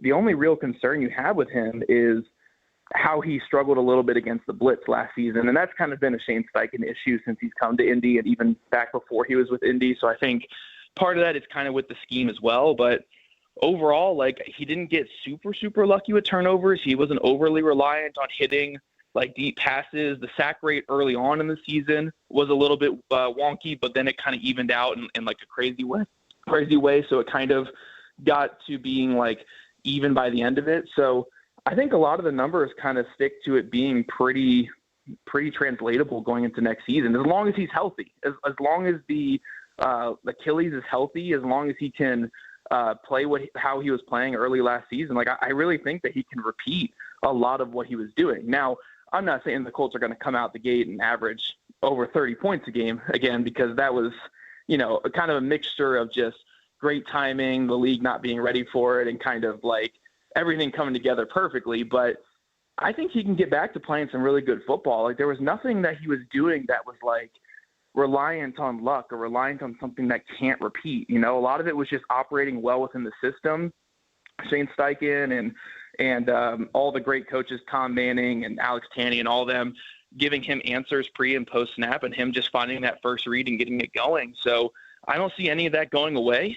So as long as he can be healthy and be at least 90% of what he was last year in terms of health, I think he can be just as productive. I mean, this offense is set up really well for him. And again, they weren't relying on him doing anything completely absurd. So for someone who was not a Daniel Jones believer whatsoever last season, I do think a lot of what he was doing last year is easy to repeat, as long as, again, that health is going to be the biggest part of it for him. Again, that's the voice of Zach Hicks, Locked on Colts, where you can hear his work. He does outstanding job alongside Jake Arthur there. Zach, when I've listened to you throughout the offseason, and I don't want to put words in your mouth, but I get the vibe that you don't think the Michael Pittman Jr. loss is that immense. The Colts have treated it kind of like that, to be fair. They haven't really done a whole lot in replacing him, one for one, draft, free agency. Am I accurate in saying that you don't kind of view the Pittman loss as too big of a deal? Yeah, I think there's two ways to look at this. One is just from a legacy standpoint. Michael Pittman Jr. did mean a lot to this organization, right? I mean, I would say from 2021 to 2023, he was a very, very good wide receiver, certainly worth the contract he was paid in Indy. And, you know, you want to have that sentimentality towards it, right? Where it's like, this guy did a lot for the organization and was a very important player. But if we're looking purely from what he gave them this past season and what the Colts need to replace for this next season, I do think that there's an easy path to kind of replace that production. If we look at a majority of his targets, they almost all came under 10 yards last season. There were a couple that kind of spanned into the intermediate game. But for the most part, like, his targets came on hitches and drag routes and just finding space against zone coverage. He wasn't particularly effective or efficient with his targets. Like, he had a decent catch rate, but there were still some drops in there.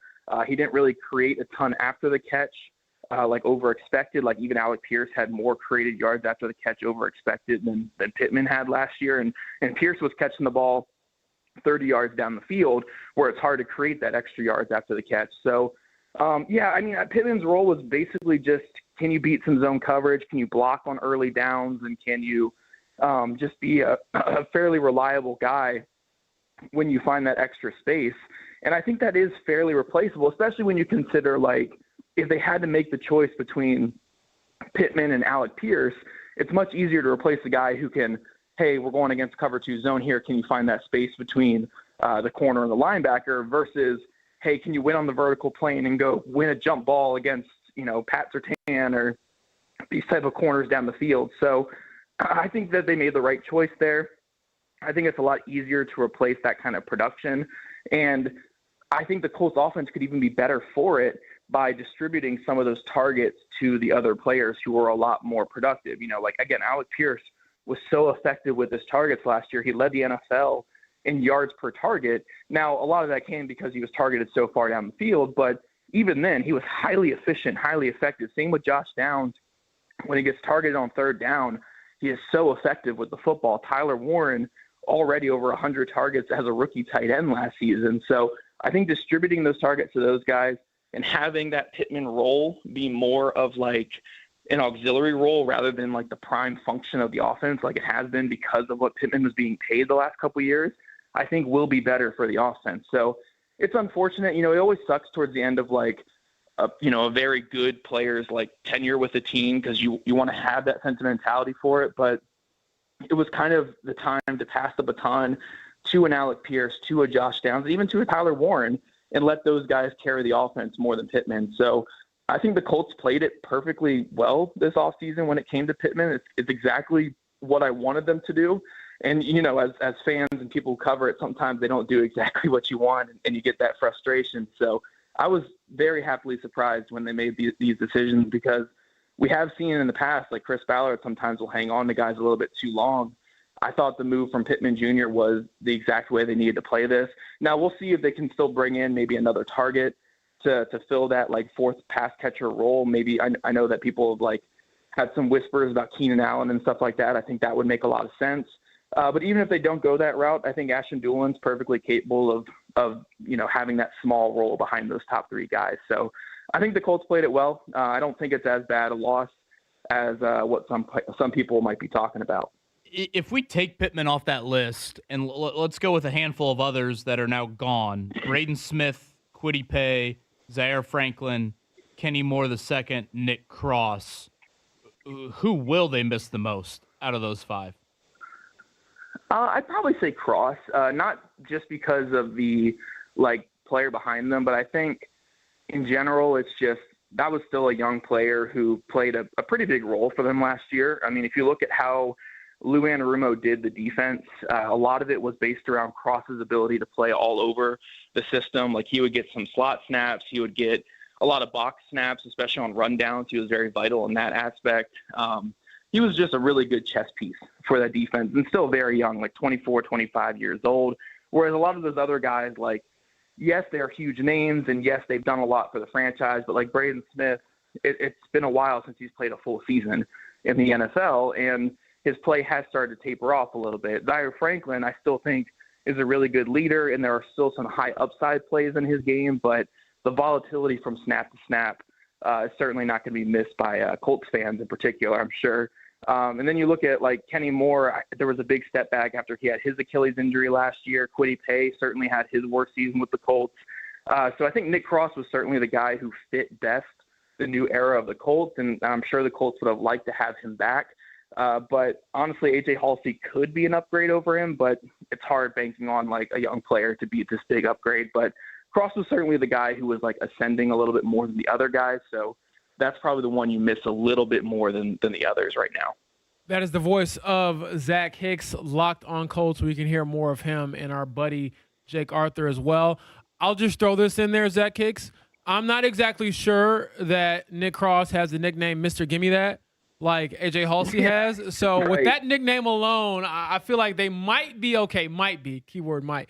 But last one I got for you is along the same lines as far as the defense. At the linebacker spot, that probably has the most turnover, if I'm not mistaken, of any position on the team, considering you're probably going to have two starters that you didn't have last year. So how do you feel about that group overall? And in particular, C.J. Allen taking on the green dot responsibilities. And for those listening, that means he would call the defense as a rookie. Yeah, it's so cool with C.J. Allen because typically when you talk about young players stepping into a role, you're talking about like living with the mistakes and living with them, learning through like poor decisions and poor moments and maybe not being ready for the moment yet, which is a pretty common occurrence. And I'm sure there will be moments like that with C.J. Allen, but I think we're in like a weird spot where like the way I view linebacker is like, okay, we're going to get a little bit more stability there with this 21-year-old rookie who's been calling the defense at Georgia the last couple of years, because when you look at his game in college, so much of it was just being this stable force at the middle of the defense, like being a guy that you could just rely on from snap to snap. He's going to be in the right position. He's going to make plays where they need to be made. He's going to be like a coach's kid on the field, essentially. And he's going to line everybody up and get everybody where they need to be. And I think that was something the Colts were kind of missing the last couple of years, where Franklin, a very good player, but I think he was kind of playing out of position as a Mike linebacker, where, you know, the outside linebacker, more like the Will or the Sandbackers, you want them to be more aggressive in these like, you know, high chances and some bad misses in the backfield type of players, where the Mike linebacker, you just want that steady presence. You want a guy who's going to clean up the mess, right? You know, no matter what's happening in front, he's going to be reliable, low missed tackle rate, clean up everything. And I think Allen fits that a little bit more than what Franklin did, where Franklin was just so all over the place. So I really like that change that the Colts are making there. And then alongside him, whoever's going to be the starter in terms of Akeem Davis-Gaither or Bryce Betcher, you have two guys who are the kind of that athletic, like high upside. Like there will be some misses, I'm sure, but like guys who can just fly to the football and make those big plays as well. So I think that this pairing matches each other a lot better than like last year with Franklin and Pratt, where it was kind of two guys who were like the exact same type of build and same type of play style. This is more of like that Mike linebacker and outside linebacker type of fit together. So I think that, you know, there's good potential here. It's going to take some time for these guys to gel. And of course, when you're talking like potentially starting two rookies, there's going to be like a bit of a learning curve. But I'm very high on C.J. Allen. I just think it's so rare to see a guy with his mindset at his age and just his experience at his age as well. So I think he's going to be a really good player for the Colts this year. And then I'm excited to see what they do at the other position too, because Davis-Gaither was a bit up and down last year, but there's some good moments there. And Bryce Betcher, I mean, that's Jake Arthur's boy right there. He's been high on him since the draft. So, yeah, I think Betcher could be a good player too, especially on passing down. So I like the potential of the linebacker room. I think there's going to be some ups and downs there for sure. But I think when you get a player of C.J. Allen's caliber, I think that's going to be some good things for the Colts. You coming out for a couple days of camp? Yeah, I'll be there the 6th through the 9th. So I'll be there for those 3 practices in there. That's a night practice, right? The 6th, I think it is. Yeah. Maybe Thursday night. Yeah, I'll be driving all day, and then I'll be there at 10. What is it like? It's like 8 p.m. or something like that, 8 till 10 or something for that first practice. It's legit night practice, and then August 8th and August 9th, couple of weekend practices. So again, once you get into August, there's a lot of weekend days here after we get through the morning practices to start camp. Zach Hicks, Locked on Colts. It's a great listen with him and Jake Arthur. Zach, safe travels out here, man. We look forward to seeing you here in about a week and a half. Awesome. Excited to see you guys. Thank you. That is Zach Hicks right there on the hotline. Much more on that. The updates from Daniel Jones and Alec Pierce, they sound different to me. We'll explain more coming up on the other side. This is the Fan Morning Show.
She calls me from the cold, just when I was low, feeling short of stable. All that she intends, and all she keeps inside is in on the label. This is the Fan Morning Show with Kevin Bowen and James Boyd. Well, thank you to Zach Hicks for joining us. Again, we'll be out there at Grand Park coming up tomorrow morning. Each of the next 4 mornings, their first practice will be Wednesday. We'll be out there for report day tomorrow. Are you with Zach Hicks and his I think he was fine with me labeling it how I did based off his answer. Basically, he's not losing much sleep at all over the loss of Michael Pittman Jr. Are you there? Yeah, I would say I'm probably there as well, mainly because he had tapered off as a player the last couple years. I worry a little bit when it comes to the run blocking and things like that. I think he was an underrated dirty work dude, despite being their leading catcher most seasons over the last half decade. But again, similar to the question you asked me about Alec Pierce earlier, Kevin, I trust Shane and his offensive mind to kind of make it work as long as he has some pieces to work with, and he does. But the bigger issue to me is just the overall health of his offense. Can Alec Pierce be healthy? Can Daniel Jones stay healthy? Who would you rank as a bigger loss than Pittman out of these 5? Braden Smith, Kwity Paye, Zaire Franklin, Kenny Moore, Nick Cross. See, I might be in the minority here, but I'll probably go Braden Smith. And I get that he hadn't been Just Braden, or would you rank more of them? Like, would any Zaire, Kenny, Nick Cross? I guess I'm taking Kwity off the list. as bigger losses than Pittman. No, I probably wouldn't go just there. I mean, let me think about this again. Well, as I think about this, I'm assuming you've thought about it more. Well, I think you and I have had a bit of a disagreement, I think, on this at times during the offseason. Zaire Franklin, Kenny Moore the second, Nick Cross. Ironically, with those 3 players, you're all 3 of the people now taking their jobs. Sunday, September 13th will be their first snap in the NFL. Yeah, that's true. So my question is I'm intrigued by Justin Wally. I'm intrigued by AJ Halsey. But are you intrigued about them on September 13th, 2026? Right. Or are you intrigued by them on September 13th, 2027? Yeah. You know, Alec Pierce is a great example. Nick Cross is a great example. Nick Cross is a rookie, got benched. Yeah. Got benched. He didn't become a player until his 3rd year. Now, again, he was a very young college prospect, whereas Halsey and Allen and even Wally, now coming off the torn ACL, they were much more accomplished collegiate players. So I understand, like, people were just, especially with Zaire, people largely were just kind of tired of Zaire Franklin. Okay, that's fine. But, like, let's maybe put that emotional thought to the side. And, like, is Patrick Mahomes and Lamar Jackson going to have any sort of chess match pieces for CJ Allen weeks 1 and 2? And is that the difference in the game? Because if Mahomes and Lamar Jackson win a couple 3rd and 4s on a chess match with CJ Allen, that could be the difference in you starting 1-1 or 0-2. Well, personally, I trust the guy who went to Georgia over the guy who went to Texas Tech and Louisville, but that's just me. The MVP hardware for those guys don't shift your thinking at all. We're just talking about, the college resumes here, but that to me is fair. And speaking of college resumes, I'm acting like Lamar doesn't have a Heisman in his trophy case, but nevertheless, yeah, I do think that is a part of the equation. But to answer your question, Kevin, I'd probably just stick with perhaps Zaire, mainly because he was your green dot wearer, and he was the guy who, for those listening, that means he calls your defense. He's kind of the quarterback of your defense. That's a big role to fill no matter who was in it last year. And then Braden Smith, like I said, I think that he's been an underrated loss for this team, and I get that he wasn't as healthy in recent years, and he had missed some time due to some of the OCD stuff that he opened up about as well. But as far as play at right tackle, you largely didn't worry about it because he held it down for almost a decade. Mark, his headset is off, so I feel like it's safe for me to say this. Listener Sean, Mark is on fire with the re-entry songs. Little Puddle of Mud followed by Fuel. Yes, sir. Mark Dykton, you're making people happy on this Monday Thank you. morning. Early 2000s angst. That's what we're going for. Tremendous as always. Mark tweets out his list of re-entry songs to close out the show each and every day if you would like to dabble in a little bit of that. Yeah, Hoosier 97 brings up a good point here. Like, the one interesting part about Pittman's loss, James, is you're not really replacing him 1-for-1. Fair. It is like a little bit, okay, hey, Pierce, carry a couple extra grocery bags inside. Josh Downs, you do the same. Tyler Warren, you do the same. Oh, yeah, Ashton Dulin, yeah, come over from playing gunner. And I don't know, maybe he'll still do gunner, but, like, you're going to do a little bit more. I'm going to say he probably should do gunner. Right. But that's a question, that you would have here coming into training camp. So, yeah, I can understand where Zach is coming from on the Pittman thing of, like, but I there is part of me, it's like, just because he's not very sexy doesn't mean that he's not a loss. Like, boring can be good. I was going to say, I think he was a pretty handsome guy, but continue. You know what I'm Boring can be good is how Kevin described himself to Maddie. Like, yeah, hold on. This right here, this would be the best boring years of your life. Oh, boy, preach. And luckily, 8 years later, 7 years later, she's still agreeing to that. But you kind of get what I'm getting at? You No, know, like jokes aside, I do get it. there is just a consistency element to Pittman that at times, what do we say? The greatest ability is what? Availability. And You you just know- really didn't have to worry about anything that he did. And he does a lot of dirty stuff that, like, That's what I talked I don't about. think boring and dirty. You like that, Mark? How about that? Love it.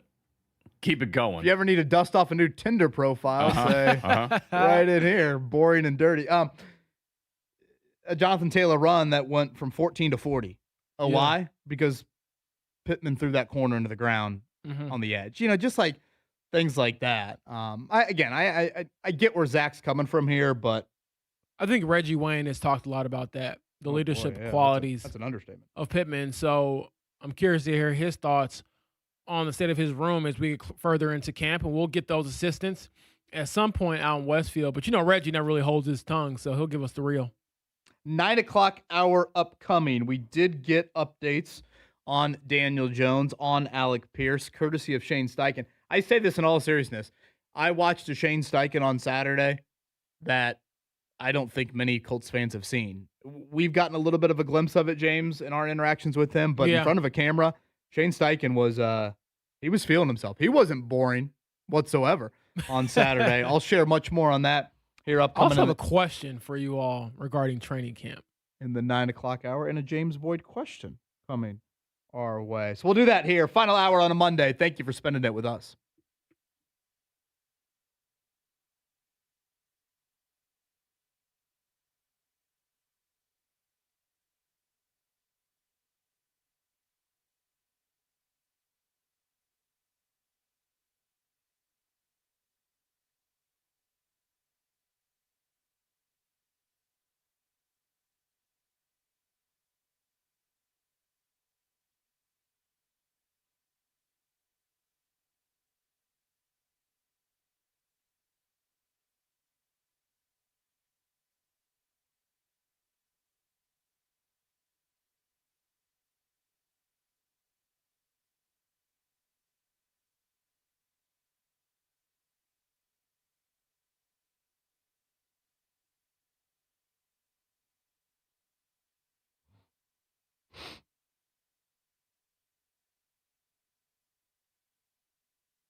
Galaxy Concrete Coatings, that is indoor and outdoor concrete. So think garages, basements, patios, porches, and sidewalks. That's what Galaxy Concrete Coatings is all about. So they are the best in the business.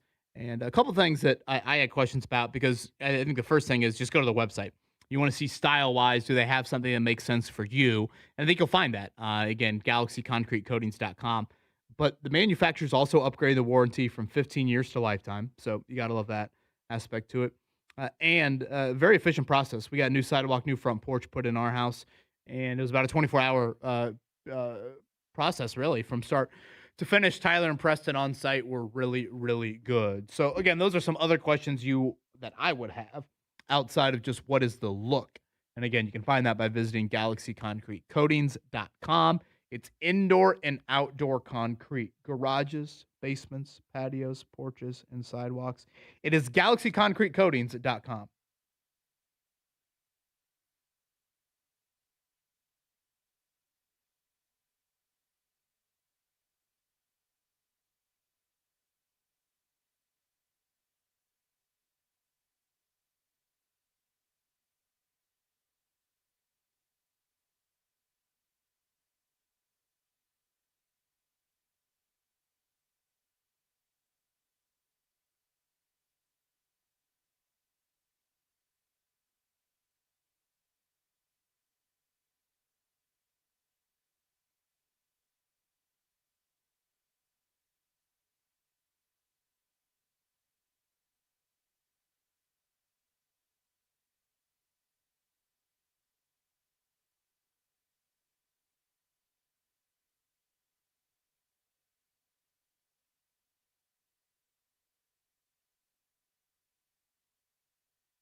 This is the Fan Morning Show with Kevin Bowen and James Boyd.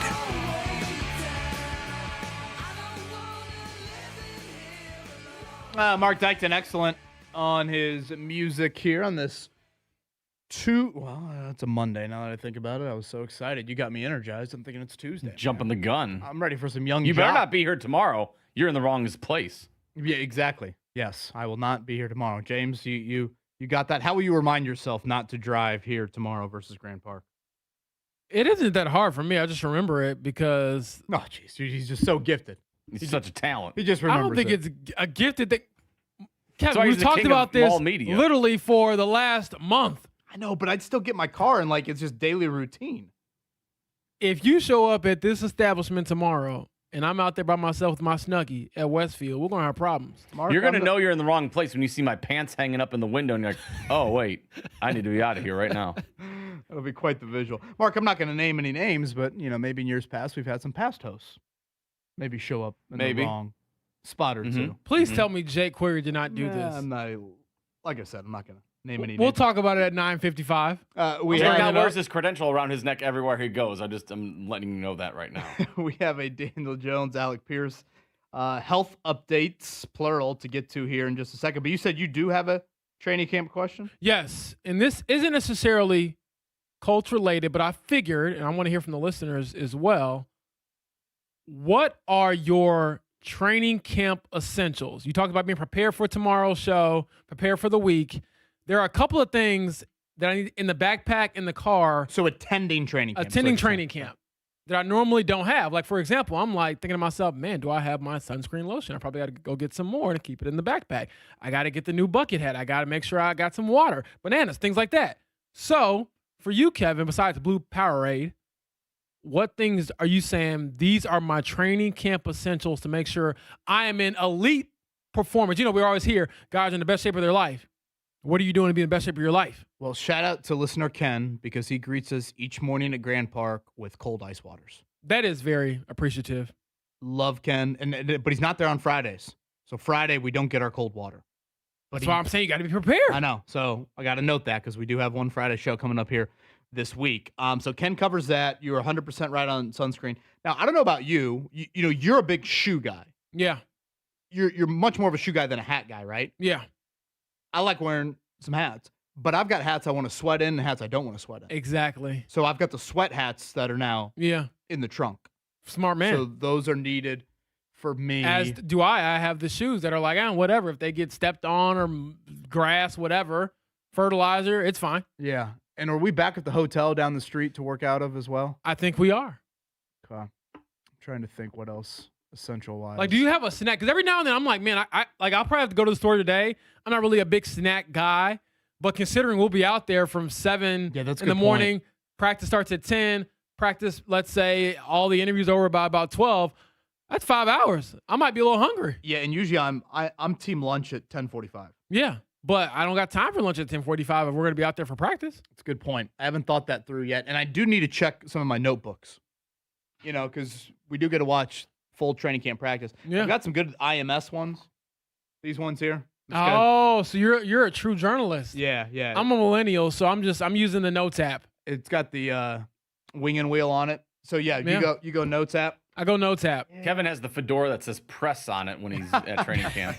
But no, it's I'm trying to be a Gen Zer, so it's the upside down press. Oh, there you go. Every time I see those hats, it always takes me a second to really read them.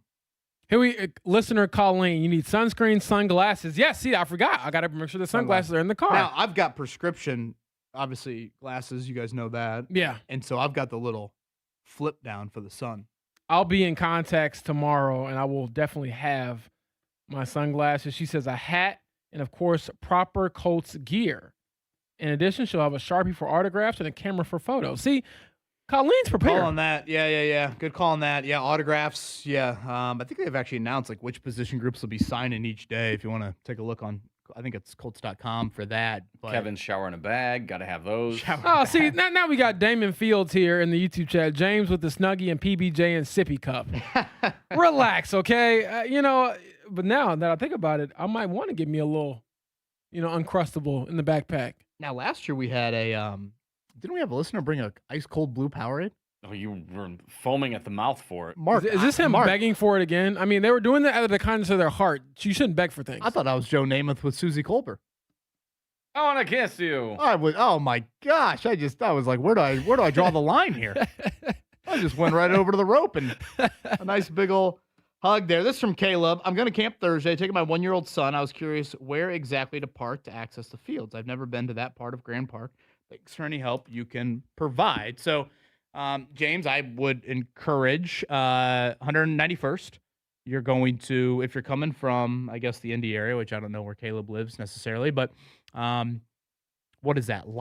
For some reason, I'm going to say Lot H. Does that sound right?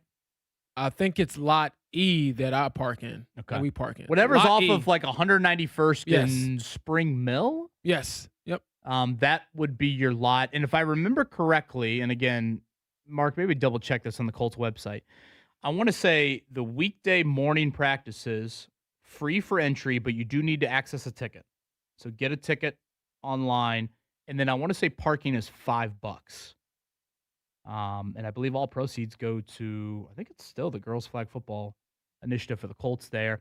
And then once you get to the weekend or you get to nighttime or even afternoon practices, I want to say parking becomes $10 and maybe a ticket becomes $5. And I think 17 and under is free, something along those lines. But yeah, Caleb, I would just do that lot right there. It's the same one that we park in, James. The 191st Street, 3-minute walk to Colt City. Yep. And then boom, you walk through Colt City and the fields are right there. And then listen to Matt Taylor. Matt Taylor will be your mic. He'll be your MC for practice. There's 2 practice fields.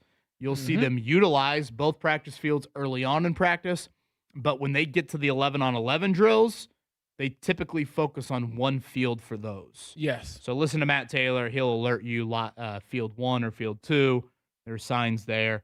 Basically, it's every other day that they keep that grass as fresh as possible. And give yourself plenty of time for parking, because when it get closer to the time of practice, those, single lane streets get kind of clogged up. So you want to make sure that you're there fairly early if you want to see all the training camp practice. If you don't mind being a few minutes late, that's totally up to you. But just a heads up there, it can get a little trafficy.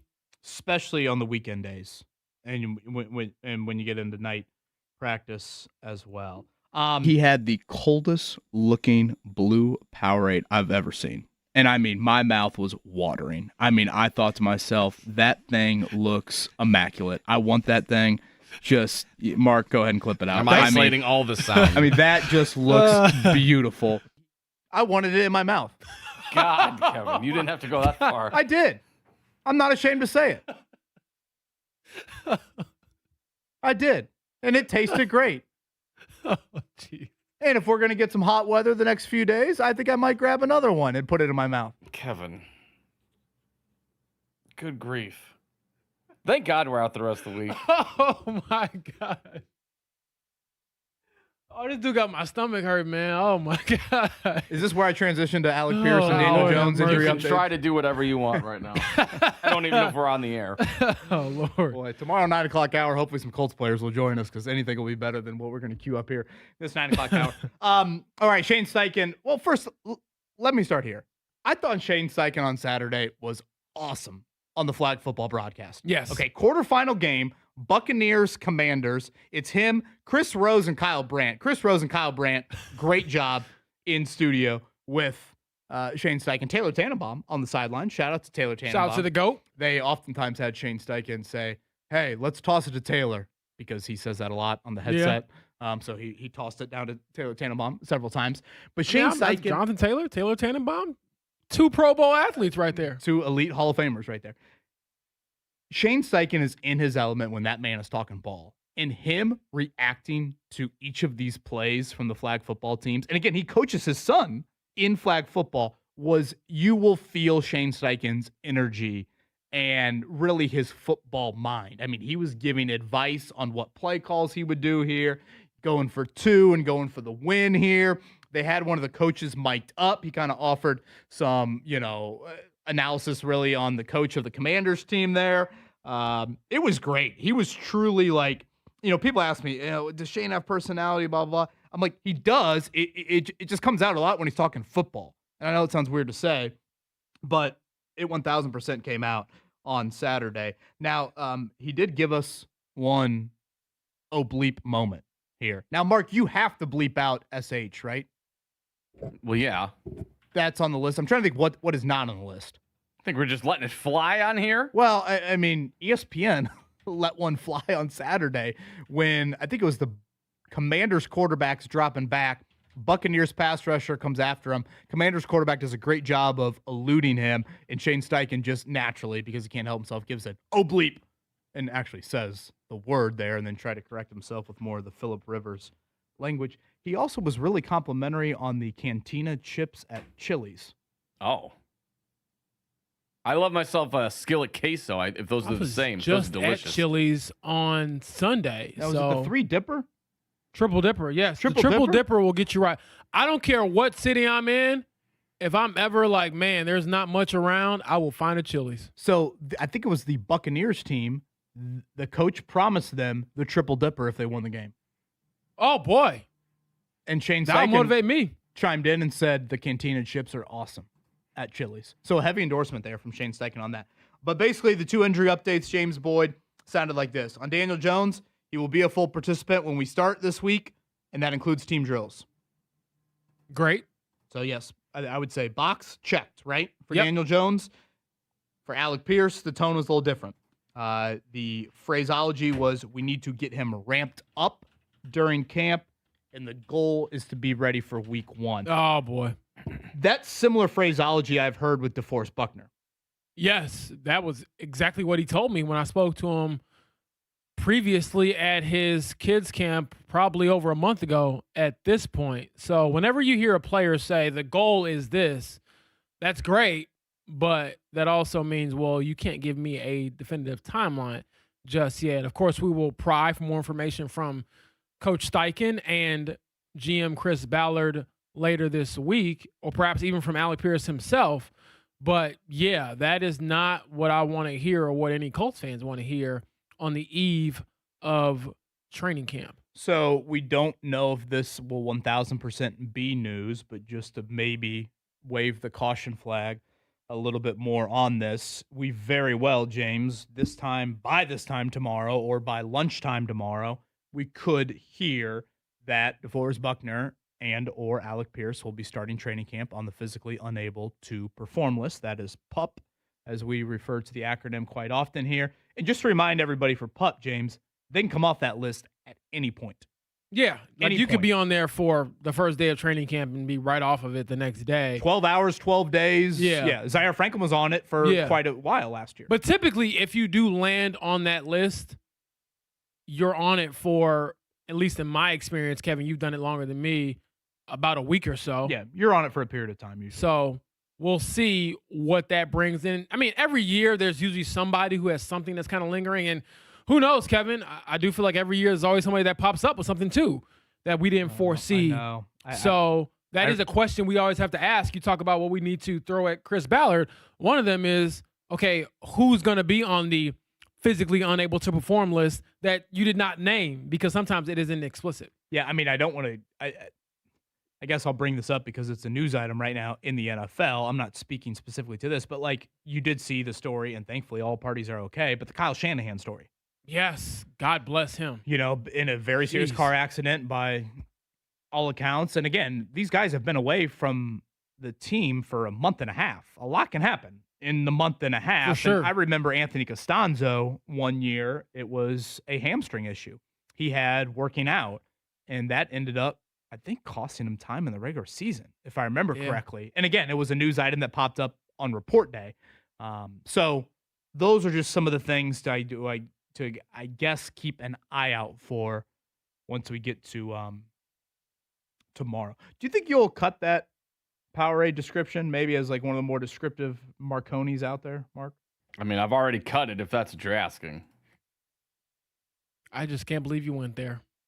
Oh, it's called descriptive radio. I wanted it in my mouth. God, Kevin, you didn't have to go that far. I did. I'm not ashamed to say it. You should have been.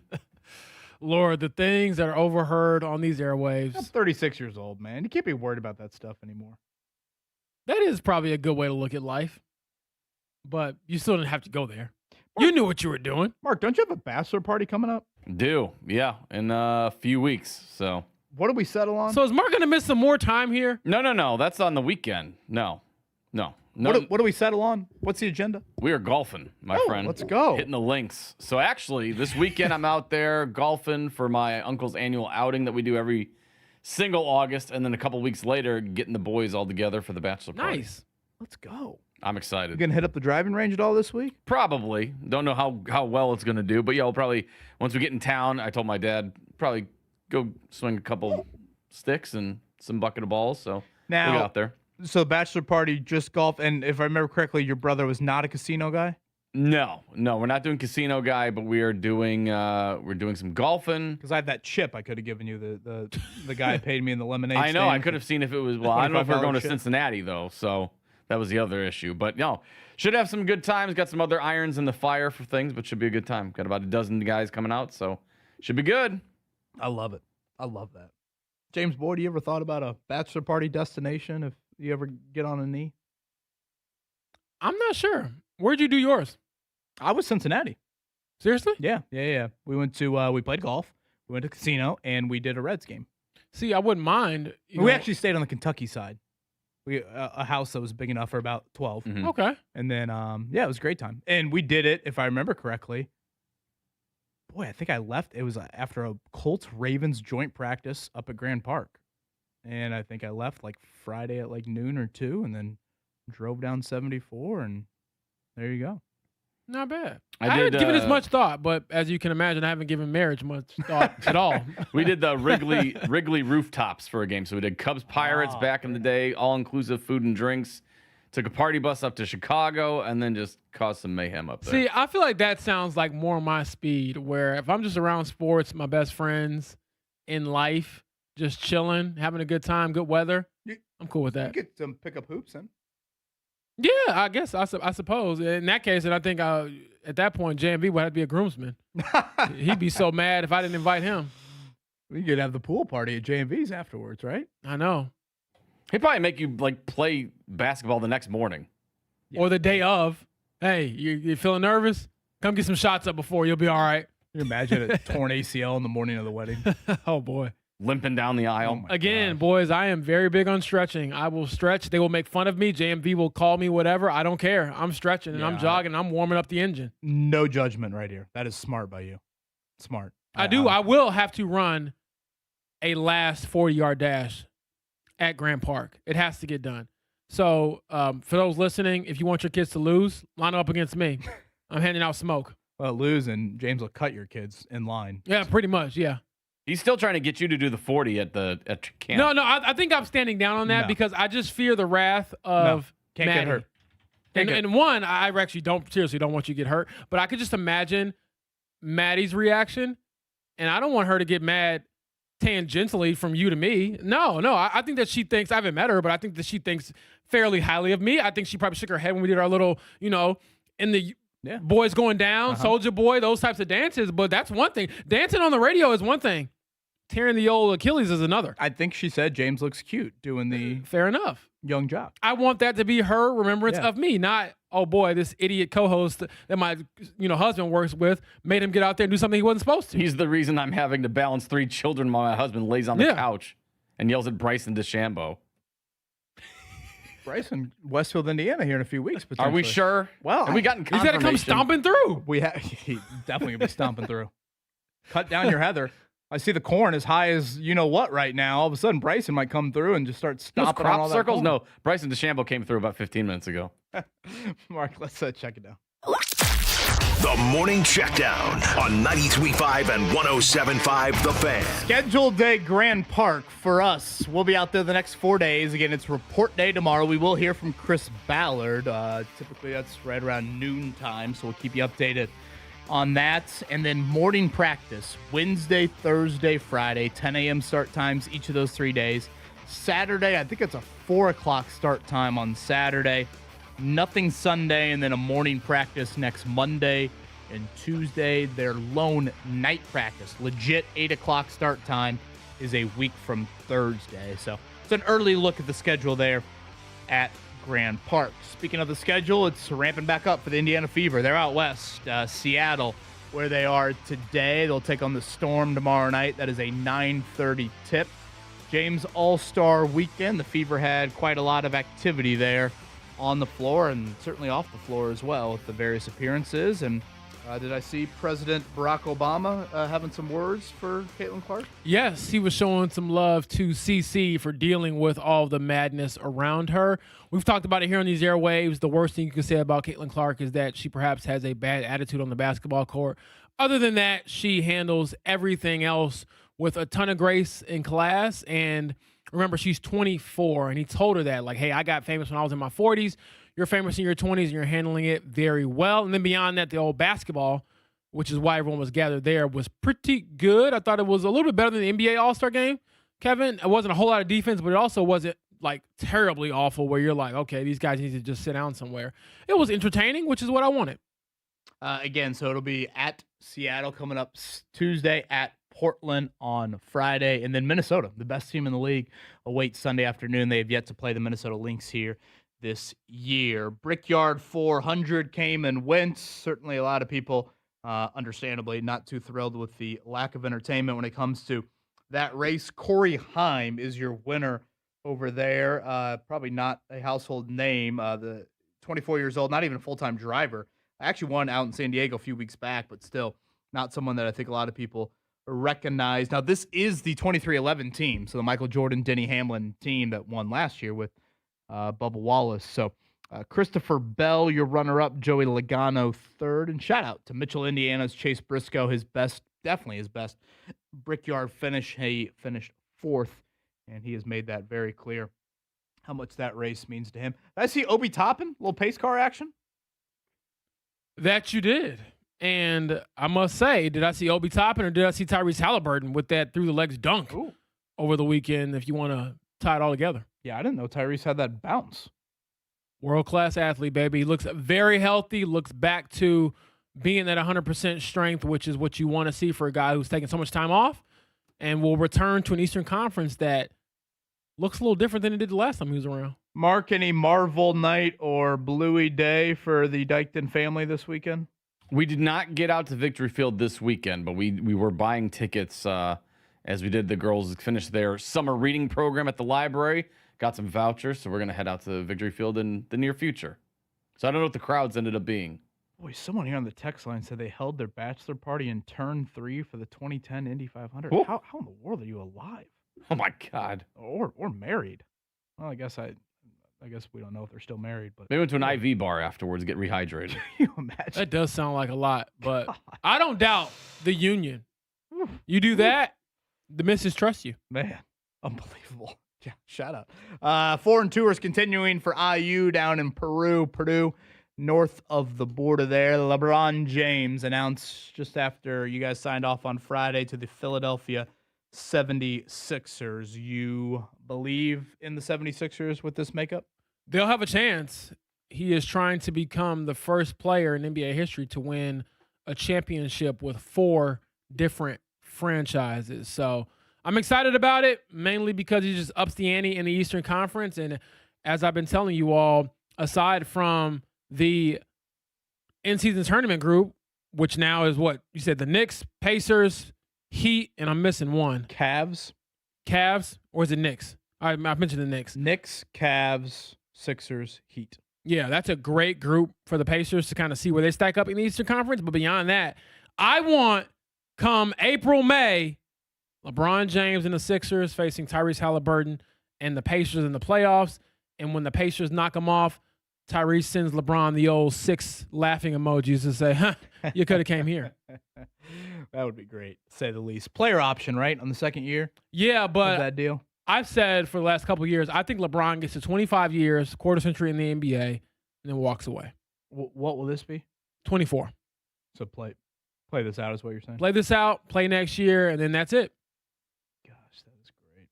I also need LeBron to dunk on his son or his son to dunk on him this upcoming season. Bronny James over, if you dunk on dad, come on now. It'd be great. The Scottie Pippen teabag that he did to Patrick Ewing Oh, back that's in the one day. of the best dunks in NBA history. Yeah, that is a great dunk.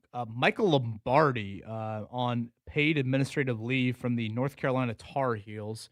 If that name maybe isn't totally ringing a bell, longtime NFL executive. The thought was him and Bill Belichick side by side heading to Chapel Hill to turn North Carolina into something. They clearly have not had that on the field, and I would argue off the field, it's been more chaotic than on the field, which is saying something. So quite the news item when we are very close to college football camps opening up. Hell, we're probably less than a month away from some teams playing those week 0 games. All right, upcoming Mark Dykton's Colts question of the day, and I do want to get to some Dale Earnhardt Jr. audio. I know, again, the racing itself of the Brickyard certainly lacks some entertainment, but I enjoyed seeing that clip from Little E and talking about, maybe looking back on what it meant to his dad and some of the older drivers to come to IMS for the first time. So we'll play that upcoming as well. Fan Morning Show here. Let's get a little weather update on this Monday morning. Hot weather continues across the area for today. Along with that, we could be looking at severe weather by the afternoon and evening with damaging winds and large-sized hail. Look for a high today at 88. Storms ending, some clearing, a low tonight down to 70. I'm Fox 59 meteorologist Jim O'Brien for The Fan.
Be late for school again.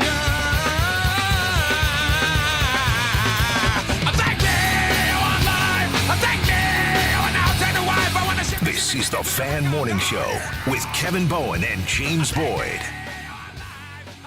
All right, this time tomorrow we'll be up at Grand Park for Colts training camp report day again tomorrow. We're hoping to have a couple guests on, probably really this time. Typically it's in the 9 o'clock hour on report day, so we'll alert you when we know the players. Stay tuned. I'll have Mark tweet that out from our show account once we get official word on that. And again, their first practice coming up Wednesday morning. Mark, shall we do our GOATs of the weekend? Who is the GOAT? I told you all that I was the greatest of all time. Jordan. Here's Michael at the foul line. A shot on Elo. Good! That's what I'm talking about! That's why he's MVP! That's why he's the GOAT! The GOAT! Or GOAT?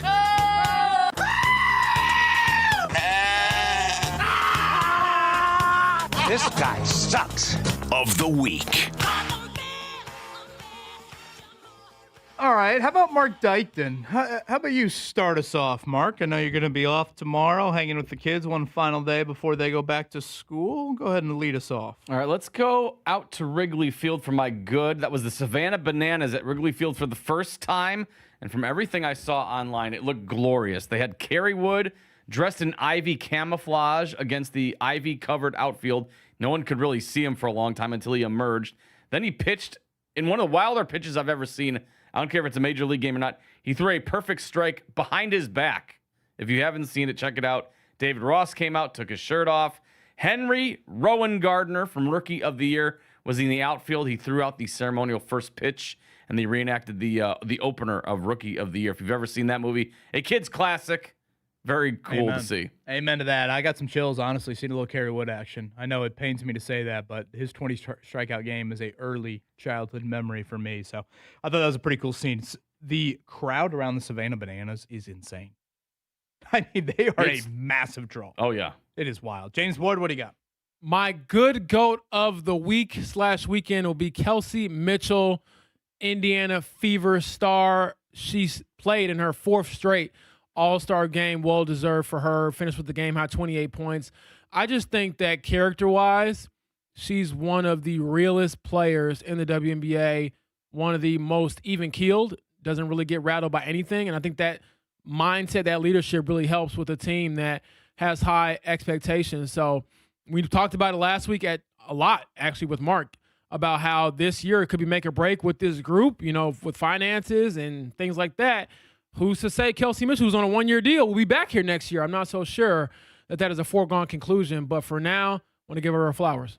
I have one lingering GOAT of the week as we now officially kind of close the book on the World Cup, and that is I found so much joy in watching particularly international teams sing their country's national anthems. I thought that was such a cool scene pregame. I found myself loving the pregame, first, 5-10 minutes right before those matches got underway. And just the joy, the pageantry, all of it. I love seeing that. I think in general, like sport pageantry is something that I really, really enjoy. It's probably why I'm such a big collegiate sports fan. But when you get in kind of those international phases, you can see it firsthand. You see it in soccer a lot with those national anthems. So I thought that was super cool throughout the World Cup. Mark Dykton, your negative GOAT. Sticking with baseball, but I'm going to go with baseball overall, failing to promote their events.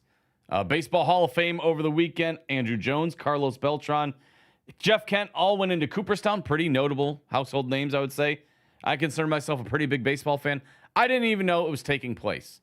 They just do a horrific job of promoting when this is on. You'll just see like a tweet out like, and enshrined in Cooperstown now, Jeff Kent. I'm like, this is happening? When? I've seen zero promotion for it. When I saw that up on my TV screen, I thought it was a re-air. Yeah. Like I thought it was like I thought we had like a rain delay somewhere and like they were re-airing it. It's my annual bitching that, the Baseball Hall of Fame just does a horrific job of promoting when this is happening, where to find it, where to watch it. It's awful.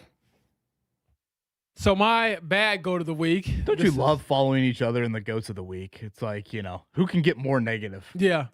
Well, I don't know about more negative, but this is definitely more unique. So Colts legend Reggie Wayne tweets out last night, I'm pissed. Somebody broke into my car. I'm not pissed that they broke into my car and left my Gucci glasses sitting there.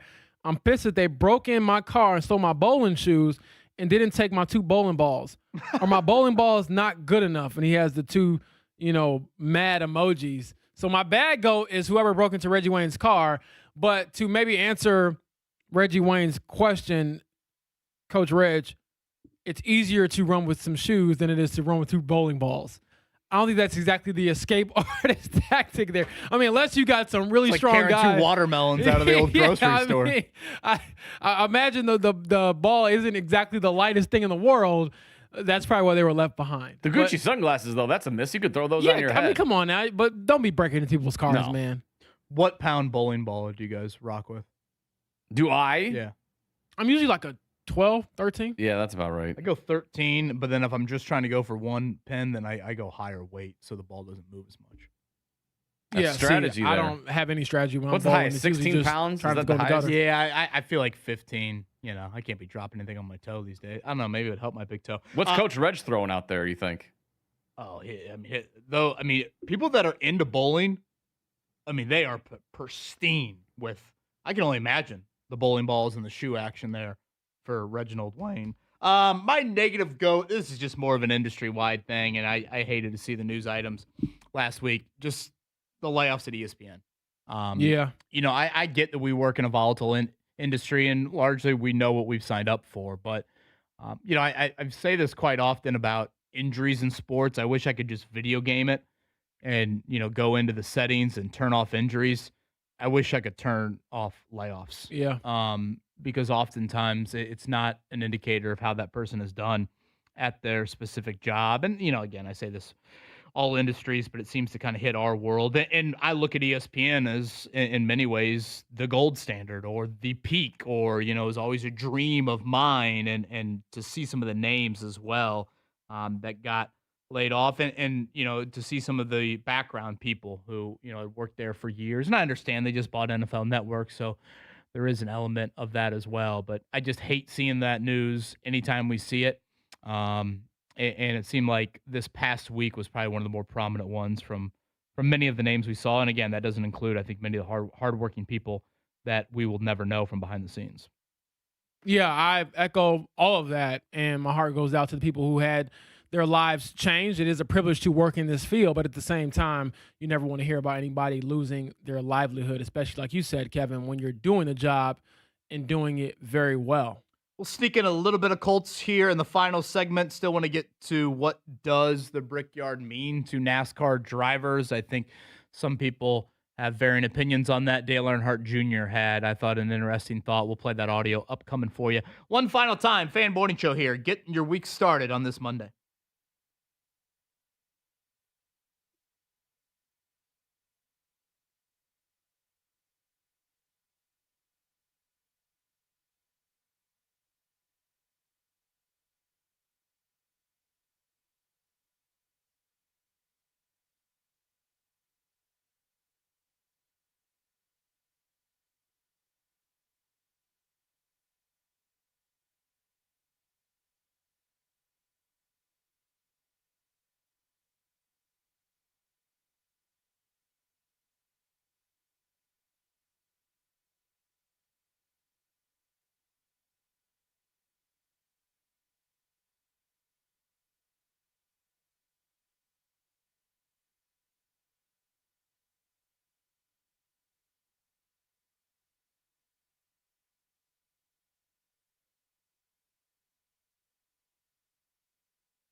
This is the Fan Morning Show with Kevin Bowen and James Boyd.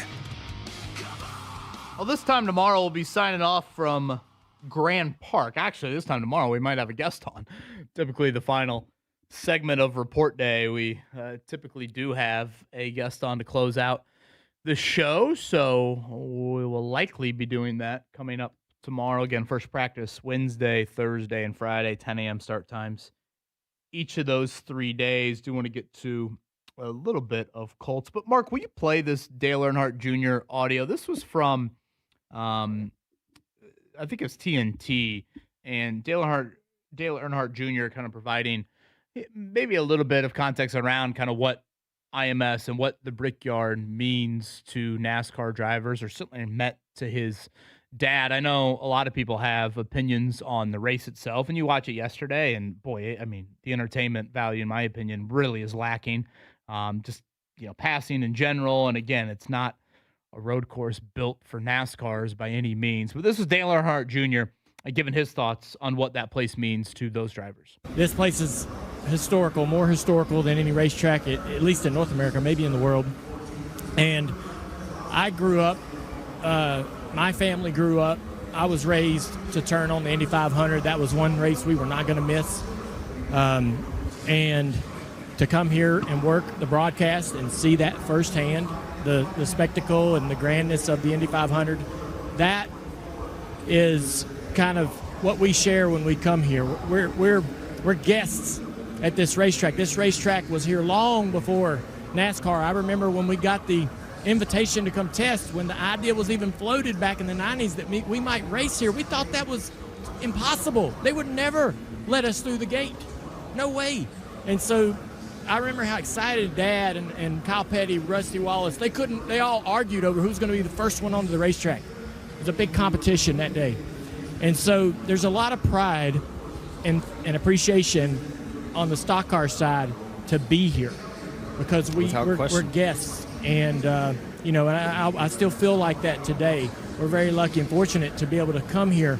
Denny Hamlin talks about how important it is that he wants this race win on his resume, because it's Indy. And this racetrack just means so much to racing disciplines across the globe. I thought that was cool to hear.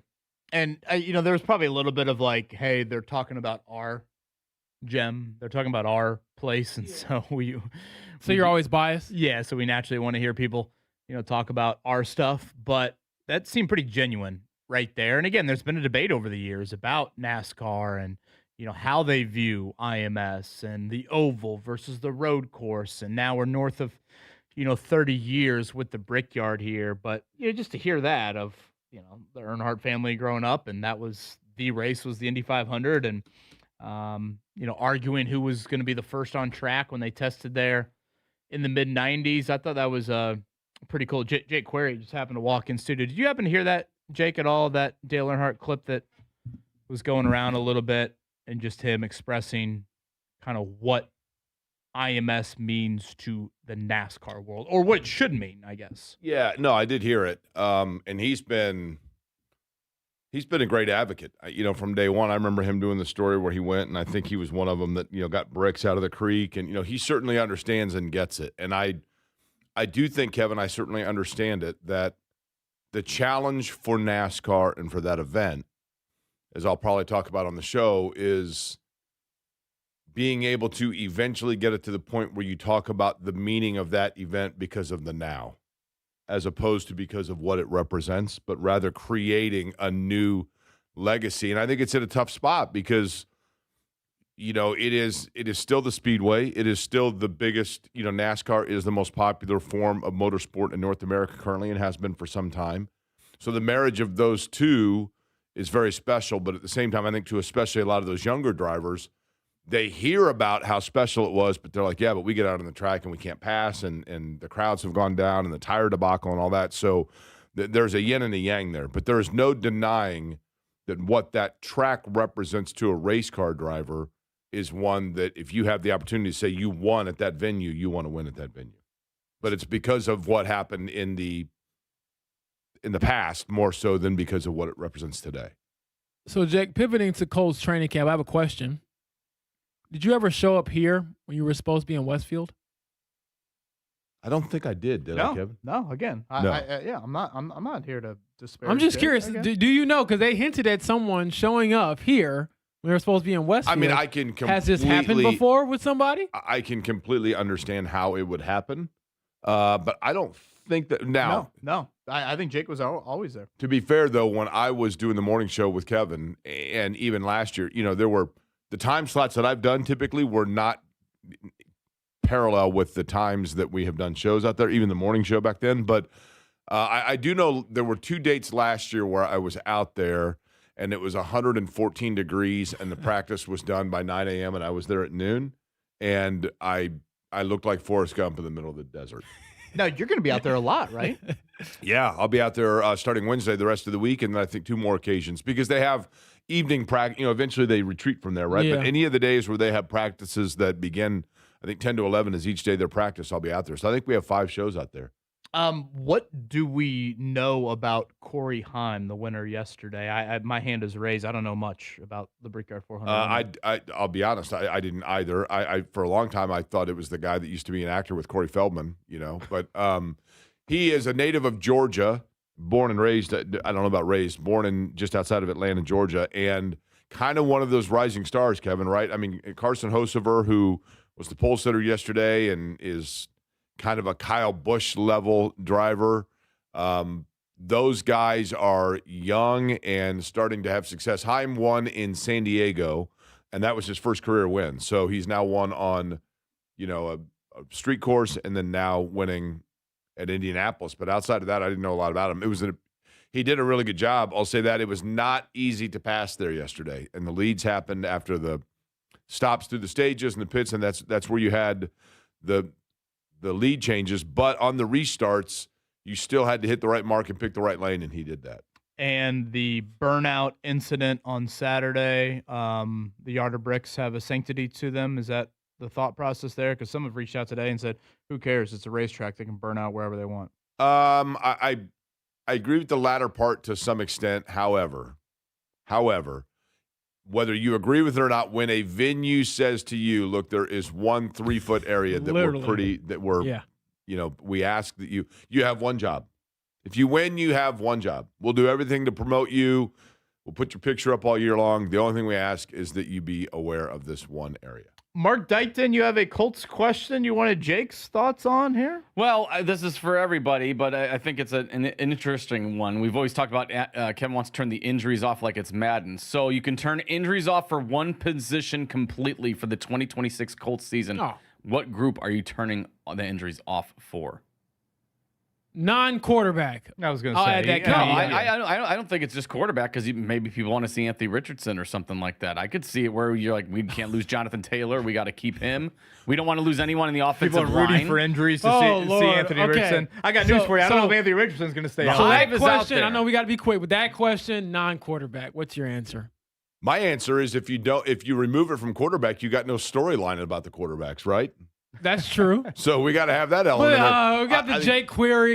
You got to go See? wide receiver. I'd go wide receiver. Okay, wide receiver. I say you're already dealing with the Alec Pierce situation. I'm rolling with running back. I think you need Jonathan Taylor. If you don't have Jonathan Taylor, things could get ugly. My head was banging against the wall last year when we had to have a kicker injury that we had to talk about. And it was a big deal during the season. It was. I'll say corner. Okay. Sauce Gardner, Travaris Ward. See?